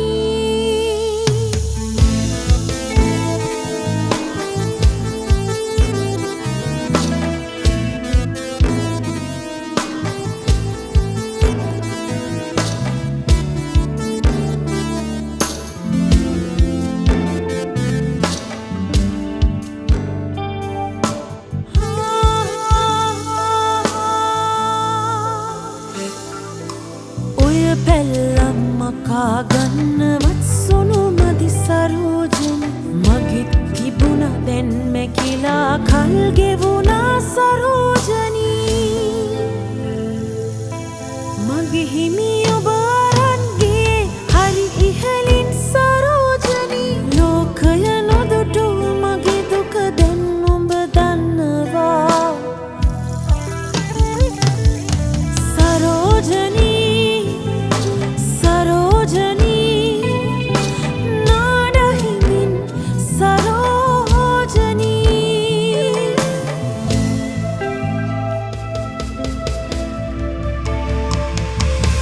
වහලක් යට නිරයක දුක් විඳගෙන ආදිගු ගමනක් නුඹ හින්දා නිමා වුණා නුඹ දන්නේ සරෝජනී ඒ දුක දැන් නුඹ විඳිනවා මම දන්නවා සරෝජනී සැමියෙකු නොව ගිනි කන්දක් අපි බෙදාගත්තේ සරෝජනී සරෝජනී නාඩහිමින් සරෝජනී සරෝජනී සරෝජනී අපි අඬමුද දැන් සරෝජනී සරෝජනී සරෝජනී දුක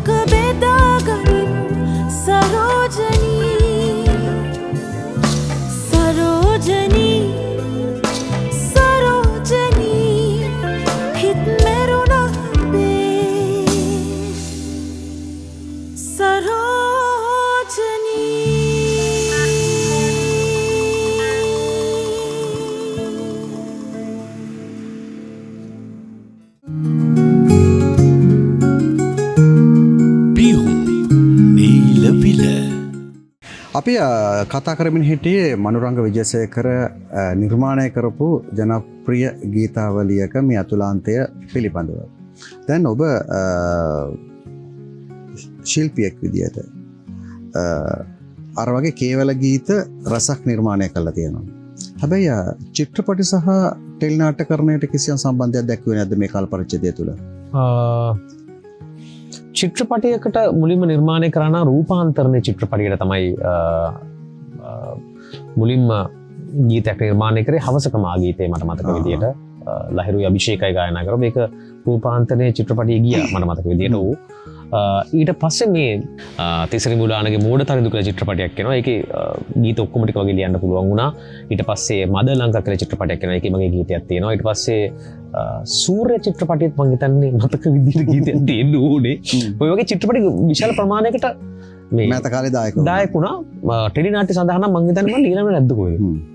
දැන් ඔය මේ ප්‍රසංග වේදිකාව ගැන කතා කරද්දී ඔය මෑත කාලේ ටිකක් වෙනස් සංකල්පයක් ආපු ප්‍රසංග මාලාවක් තමයි මේ නාදගම. ඔබ ඊට දායක වුණා. ඔව්. මේ තුල තියෙන විශේෂත්වය මොකක්ද? නාදගම කියන්නේ අපි 7 දෙනෙක් එකතුවක්. ඒක ඉන්නවා දිනේෂ් ගමගේ කාංචනා අනුරාධි, මෙතුන් සුදුවැලිකන්ද, දනිශ්‍රී, සුපුන් පෙරේරා, රිද්ම වීරවර්ධන, මම. අපි 7 දෙනෙක් ආරම්භයේ සිට අවසානය දක්වා ස්ටේජ් එකක් උඩ ඉන්න. ඒකේ මම හිතන්නේ නිවේදකයෝ ගායකයෝ කියලා කට්ටියක් නැහැ. ප්‍රේක්ෂකයෝ කියලා කට්ටියකුත් නැහැ. ඒක මේ ඇත්තටම අපේ මෙතුන් තමයි යෝක මේ යාගේ ඩච්මන් ස්ට්‍රීට් කියලා මාතර තියෙන අවන්හලේ යාගේ පුඩියට පටන් ගත්ත වැඩක් රිද්මයි දිනේෂුයි මෙතුනුයි. ඊට පස්සේ කොළඹට එන එකේ දෙවෙනි එකේ තමයි මම අපි සම්බන්ධ වෙන්නේ. අපි ඔම ගිහලා දැන් අපි පවුලක් හැටියට අපි එකතුවක් හැටියට එලිමහනක නිදහසේ සංගීත රස විඳින්න පුළුවන්. ඔය ගහකට බල්බ් එකක් දාලා වහින වෙලාවට හොඳට වැස්සේ නාලා එහෙම මේ හරි නිදහස් ආකෘතියක්. හැබැයි අපි ඒක දැන්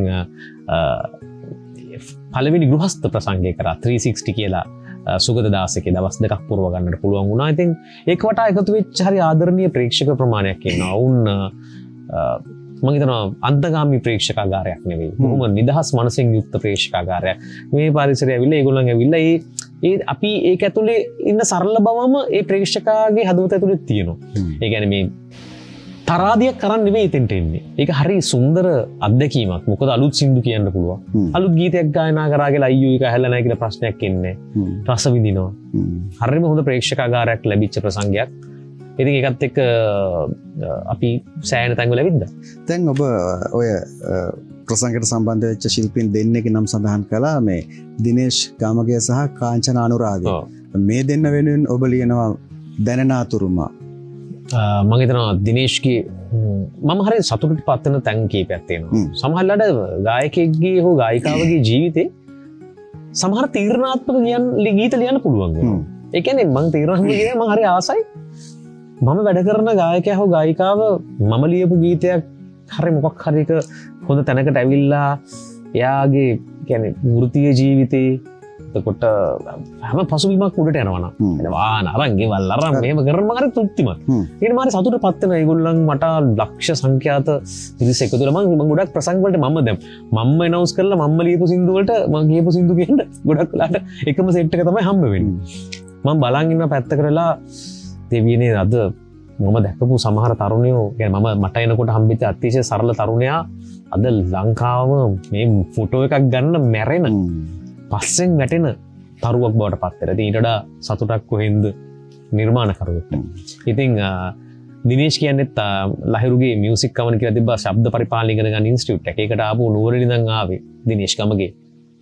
ඇවිල්ලා දිනේෂ් ඊට පස්සේ අපිත් එක්ක කුළු බගු වෙනවා. ඉතින් ඒක එහෙම ගුරු ගෝල එකක් නෙමෙයි මම තුගන්ලා තියෙනවා. මම ඒක සබ්ජෙක්ට් එකේ ගන්නේ ශබ්ද පරිපාලනය නෙවෙයි වෙන දෙයක්. ඉතින් එහෙම ඉඳලා දිනේෂ් ඔය මෙලඩි අරන් ඇවිල්ලා ගහලා පෙන්නද්දී ඔක ලියද්දී අපි ජීවිතේට හිතුවේ නෑ කොහොමද තැනකටපත් වෙයි කියලා. කාංචනාත් එතකොට යම් යම් වැඩ කර කර හිටියා. බෑ කාංචනාගෙත් මම හිතන්නේ පළවෙනි රූප රචනය. කාංචනාගෙත් රූප රචනයක් කියලා තිබ්බේ නෑ මීට කලින්. එතකොට දිනේෂ් සින්දු දෙයක් විතර දාලා තිබ්බා. ජාතික මට්ටමට ඇවිල්ලා තිබ්බේ නෑ. ඒ කියන්නේ යම් මට්ටමේ ජනප්‍රියතාවයක් තිබ්බා තරුණ පරම්පරාව අතර. මේක ඒගොල්ලන්ගේ මම හිතනවා මේ දෙන්නගේ එකතුව මෑත කාලේ මම දැකපු තාමත් හොඳ සුසංගයක්. කාංචනා සහ දිනේෂ්. ඇත්තටම මෑත කාලේ නූතන රසික පරම්පරාව අතර අතිශයින්ම ජනප්‍රිය ගීතයක් තමයි මේ ගීතය දැනනාතුරුමා. ඉතින් ඒ ගීය ගායන දිනේෂ් සහ කාංචනා තමයි අදත් පියුම් නීලවිල වෙනුවෙන් ඒ ගිය ගයන්න.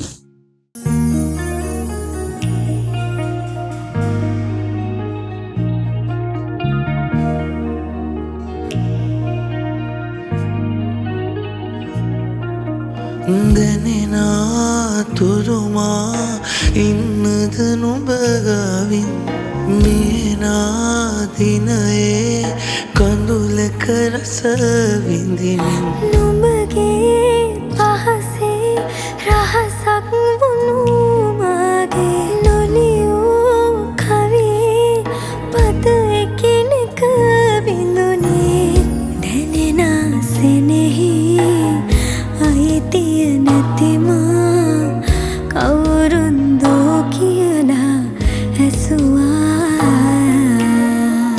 අපගේ වරදේ ගැඹුරක් දැනෙනා දවසේ මොහොතක් මං සිතුවා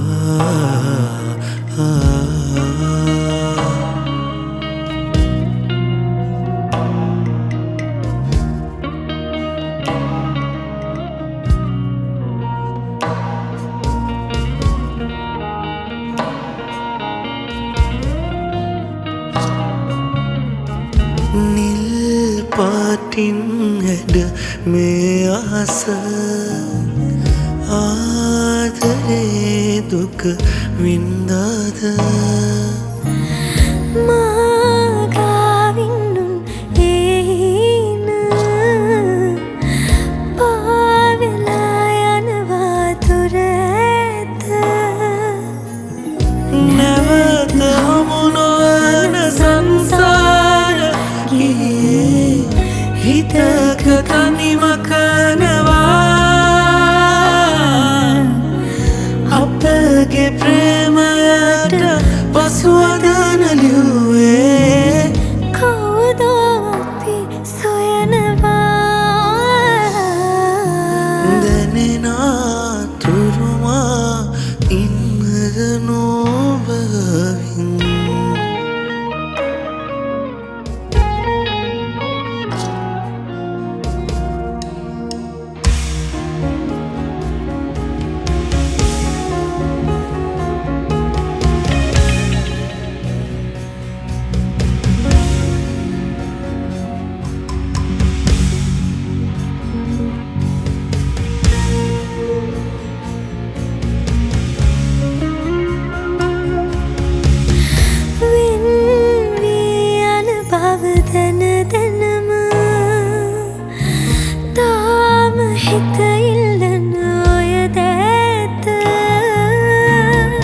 අහස ගුගුරා කිව් ඒ පුවත තේරුණාට නම් කල්ලෙතිව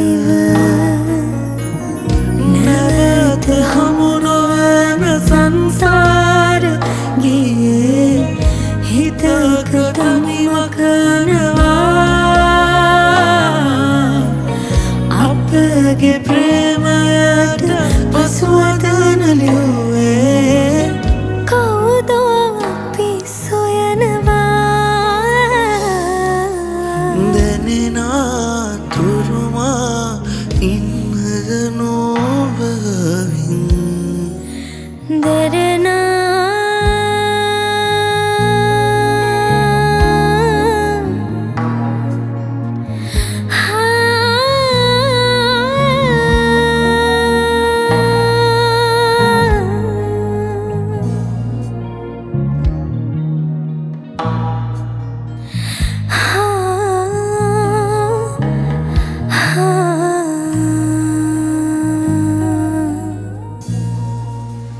දැනෙනා තුරුමා ඉන්නද නොබවින්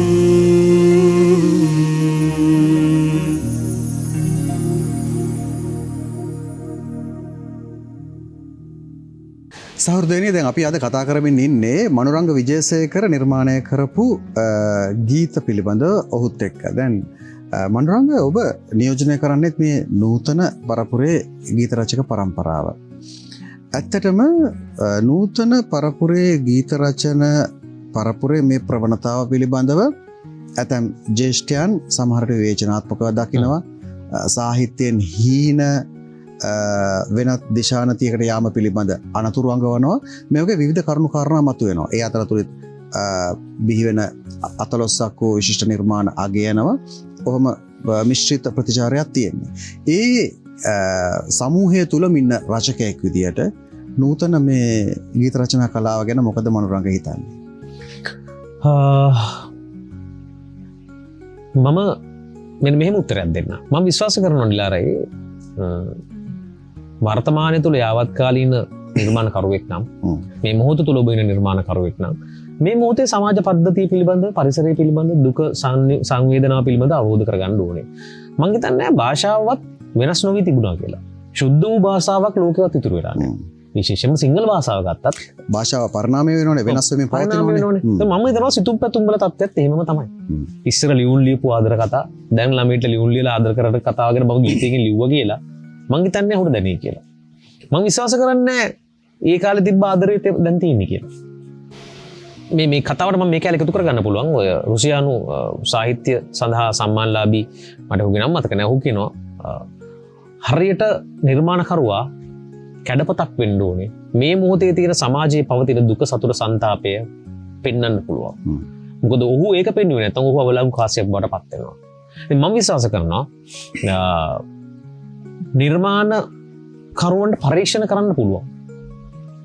එකවන් දැක්ක සුනිල් ආරියරත්න වගේ සම්මානිත මහාචාර්ය සුනිල් ආරියරත්නයන් වගේ නිර්මාණකරුවෝ හරි දඩබ්බර හිතුවක්කාර නිර්මාණ කරපු පරීක්ෂණ කරපු පරීක්ෂණවාදී.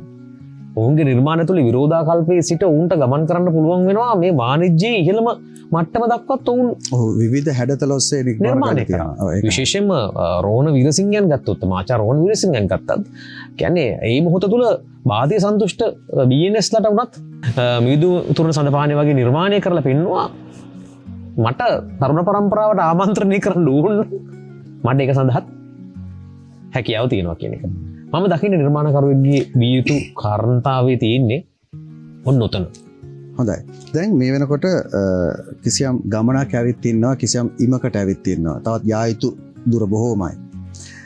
මේ දුර එන්න මේ කිසියම් වටිනාකමක් ඇතුව ශාස්ත්‍රයේ වැජබෙන්න වඩාත්ම උත්තේජනයක් වෙච්ච නිර්මාණකරුවෝ ඉන්නවද ගීත රචකයෙක් විදියට? ගීත රචකයෙක් හැටියට ගත්තොත් එහෙම ප්‍රේමකීර්ති දල්විස් තමයි මගේ වීරයා. මම පුදුමාකාර ආසයි ප්‍රේමකීර්ති මහත්මයාගේ ගීතවලට. මොකද එච්චර සරල හැඩයෙන් සමහර කතා කොහොම කිව්වොත් තනි දරුවේ ගීතය ගත්තත් මට තේරෙන්නේ නැහැ මේ පීලි කීපයක් ඇතුලේ කොහොමද ඒ භාවයට හිර කරමින් හිටු කියන එක. කියන්නේ මාවත් ගිහිල්ලා අර මුහුදු විරලක නිදි කරවලා තරුවක් බලන මට්ටමටම ඒක එතුමාගේ දක්ෂතාවයක් තිබුණා. ඒ වගේම තමයි එතුමා ඒ වගේම ප්‍රෙඩිසිල්ල මහත්තයාටත් කුණ්ඩුමණි වගේ ගීතත් නිර්මාණය කරා. ඒ කියන්නේ කකුලට නම් කකුලට හදවතට නම් හදවතට දෙකම ආමන්ත්‍රණය කරන්න පුළුවන් උච්ච නිර්මාණකාරයෙක්. ඒ වගේම මම තව ස්තුතියක් මේ දෙන්න ඕනේ 3 දෙනෙක් ඉන්නවා. ඒ අපේ පරම්පරාව දැන් බඳුල් නානකාරවසම් මහත්මයා කියන්නේ මම ඉතාමත් මාස පද රචකයෙක්. එතුමාගේ නිර්මාණවලුත් මම සෑහෙන උත්තේජනයක් ලබනවා. ඊට අමතරව මේ මෑත පරම්පරාව ගත්තොත් එම කැලුම් ශ්‍රීමාල් දුක්ගන්නාරාල ඔබ තුදුනට බොහොම ස්තුතියි. මේ ඔබ තිදෙනා මේක වාණිජ්‍ය කලාව ඇතුලේ අපිට පෙන්වන ගීපද රචකයෙක්ගේ හැඩයක්. ඒ කියන්නේ නිර්මාණය කරලා ඒ නිර්මාණ ජනගත වෙනකොට ඕගොල්ලන්වත් අපිට දැනගන්න ලැබෙනවා මේ ඉන්නේ නිලාරම් කාසිම් මහත්තයා, මේ ඉන්නේ දුක්ගන්නාරාල මහත්මයා. අපිට පොඩි වෙන මාවතක් පෙන්වුවා මේ ටීවී එකත් එක්ක කොහොමද මේ ගනුදෙනුව හරියට බද්ධ කරගන්න කියන එක ඔය 3 දෙනා මට පෙන්වුවා. ඉතින් අපේ පරම්පරාව පෝෂණය වීමේදී ඒකත් ඉතාමත්ම සතුටින් ඒ ස්තුතියි ඔබලට දෙන්න කැමතියි. හොඳයි, ඔබට ස්තුතියි. මම හිතන අපි සැලකිය යුතු කරුණු කාරණා සමුදායක් අස්වේ සාකච්ඡාවට අරගෙන ආවා. එක විනාඩියක්. හොඳයි. අද දවසේ මං වෙනුවෙන් ආපු මගේ මේ සහෝදරයෝ හැම දෙනාටම බොහොම ස්තුතියි. ඒ කියන්නේ මට අවශ්‍ය වුණා හැම ගීතයකම මුල් නිර්මාණකරුවා අතින්ම ගායනා කරන්න. ඉතින් ඒ පද රචකයා සහ ඒ ගායකයා තනු නිර්මාණ ශිල්පියා අතර තියෙන මේ අපි අන්‍යෝන්‍ය අවබෝධය බැඳීම තමයි අපේ සාර්ථකත්වය. ඉතින් මා විශ්වාස කරලා කියපු සහද දවසෙත් මෙතෙන්ට ඇවිල්ලා මාව නියෝජනය කරපු ඒ හැම දෙනාටම බොහොම ස්තුතියි. හොඳයි. ඉතින් මේ තුන් ඇඳුතු සම්මාදමෙන් තමයි අපි ගිය ඉදිරියට අරගෙන යන්නේ. ඉතින් ගීත රචනා කලාවේ ඊළඟ පුරුකක් විදියට තමන්ගේ මග විධිමත් කරගෙන කිසියම් අනාගත හැඩරුවක් පිළිබඳ සිහින දකින ගීත රචකයෙක් තමයි මනුරංග විජේසේකර කියලා කියන්නේ. අපි ඔහු සහ ඔහුට සමගාමී වෙන්න සෙසු ශිල්පීන් ඔහුගෙන් පසු වෙන අයත් අපි මේ වැඩසටහනට කැඳවාගෙන ඉන්න සූදානම්. මොකද අපි අර මම කියපු විදිහට ජ්‍යෙෂ්ඨයන්ගේ ඉඳලා නවපරපුර දක්වා මේ ලාංකීය ගීත කලාවට දායක වෙච්ච මේ ශිල්පීන් ඔස්සේ තමයි සමස්ත ගීතයේ හැඩතල හඳුනාගත හැකි වෙන්නේ. එහෙමනම් අපි හිතනවා අද මේ ඔබට තිල්ල කරපු ගීතාවලිය තුළ වගේම මේ කතා බහ තුලත් ඔබේ ජීවිතයට කිසියම් දෙයක් එකතු වෙන්නට ඇති කියලා. සහෘදයනි අවසර දෙන්න අදට සමු ගැනීම සටහන් කරන්නට තවත් සද්දිනක විරාමයකින් අනතුරුව ලබන ඉරිදාත් රාත්‍රී 9:30ට අපි ඔබ මුණ ගැහෙන්නට එනවා. තවත් ඔබ ඇලුම් කරන නිර්මාණ ශිල්පියෙක් එක්ක පියුම් නීලවිලෙන්. එතෙක් ඔබට සුවදායක රාත්‍රියක්.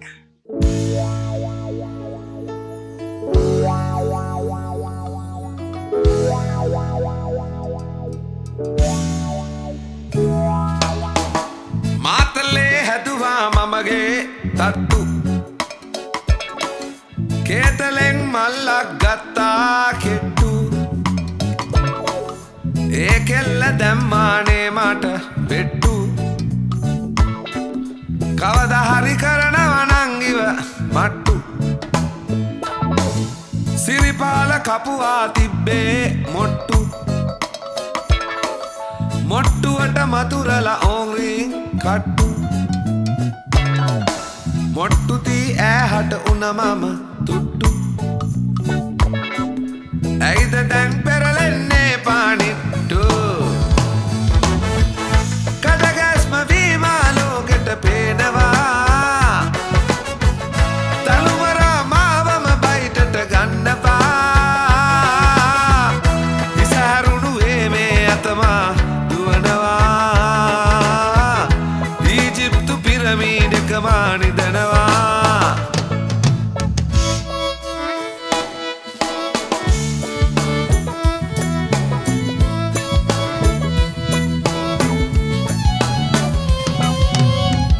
උන්නෙන්න වගුරන වකඳුළු සතුටු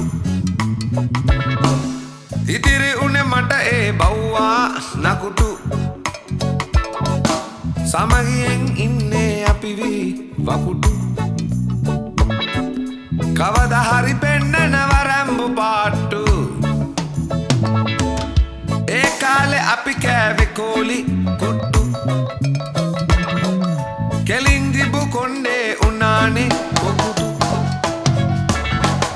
තුන් වේල කන්නේ දාලා සීට්ටු දැන් ඉතින් හිටගෙන ගිලින්නයි වෙන්නේ පිට්ටු කඩගැස්ම වීමා ලෝකෙට පේනවා තලුමරා මාවම බයිටට ගන්නවා ඉසහැරුණු මේ අතවා දුවනවා ඊජිප්තු පිරමීඩකම නිදනවා කඩගැස්ම වීමා ලෝකෙට පේනවා තලුමරා මාවම බයිටට ගන්නවා ඉසහැරුණු මේ අතමා දුවනවා ඊජිප්තු පිරමීඩකම නිදනවා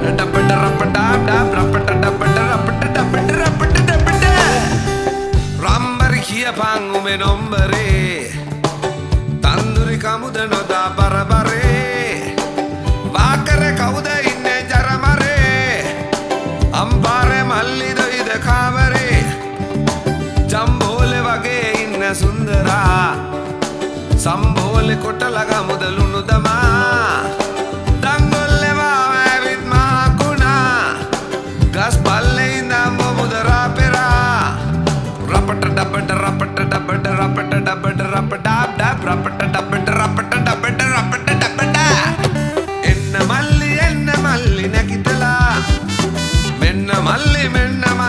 රස කතා පාමාගේ කපලා ගන්න බ්ලේඩ් ටිකක් කරලා ගන්න එන්න මල්ලි නැගිටලා එන්න නංගි හැඩ දමා එලි වෙනකන් සින්දු කියමු රොක් වෙලා ලෝකෙ තියෙන හොඳම සොමිය එලි වෙනකන් අපේ යලිය ගන්න නංගි එක්කලා රපට ඩපට ඩප ඩාබ් ඩාබ්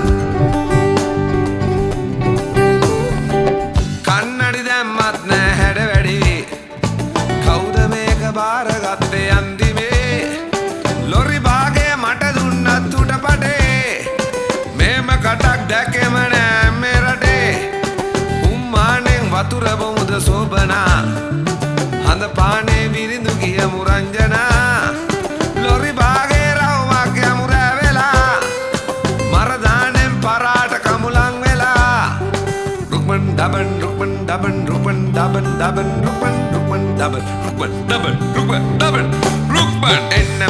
එන්න මල්ලි නැගිටලා මෙන්න මල්ලි රස කතා පාමාගේ කපලා ගන්න බ්ලේඩ් ටිකක් කරලා ගන්න එන්න මල්ලි නැගිටලා එන්න නංගි හැඩ දමා එලි වෙනකන් සින්දු කියමු රොක් වෙලා ලෝකෙ තියෙන හොඳම සොමිය එලි වෙනකන් අපේ යලිය ගන්න නංගි එක් වෙලා අනේ ගන්න නංගි එක් වෙලා ගන්න නංගි එක් වේ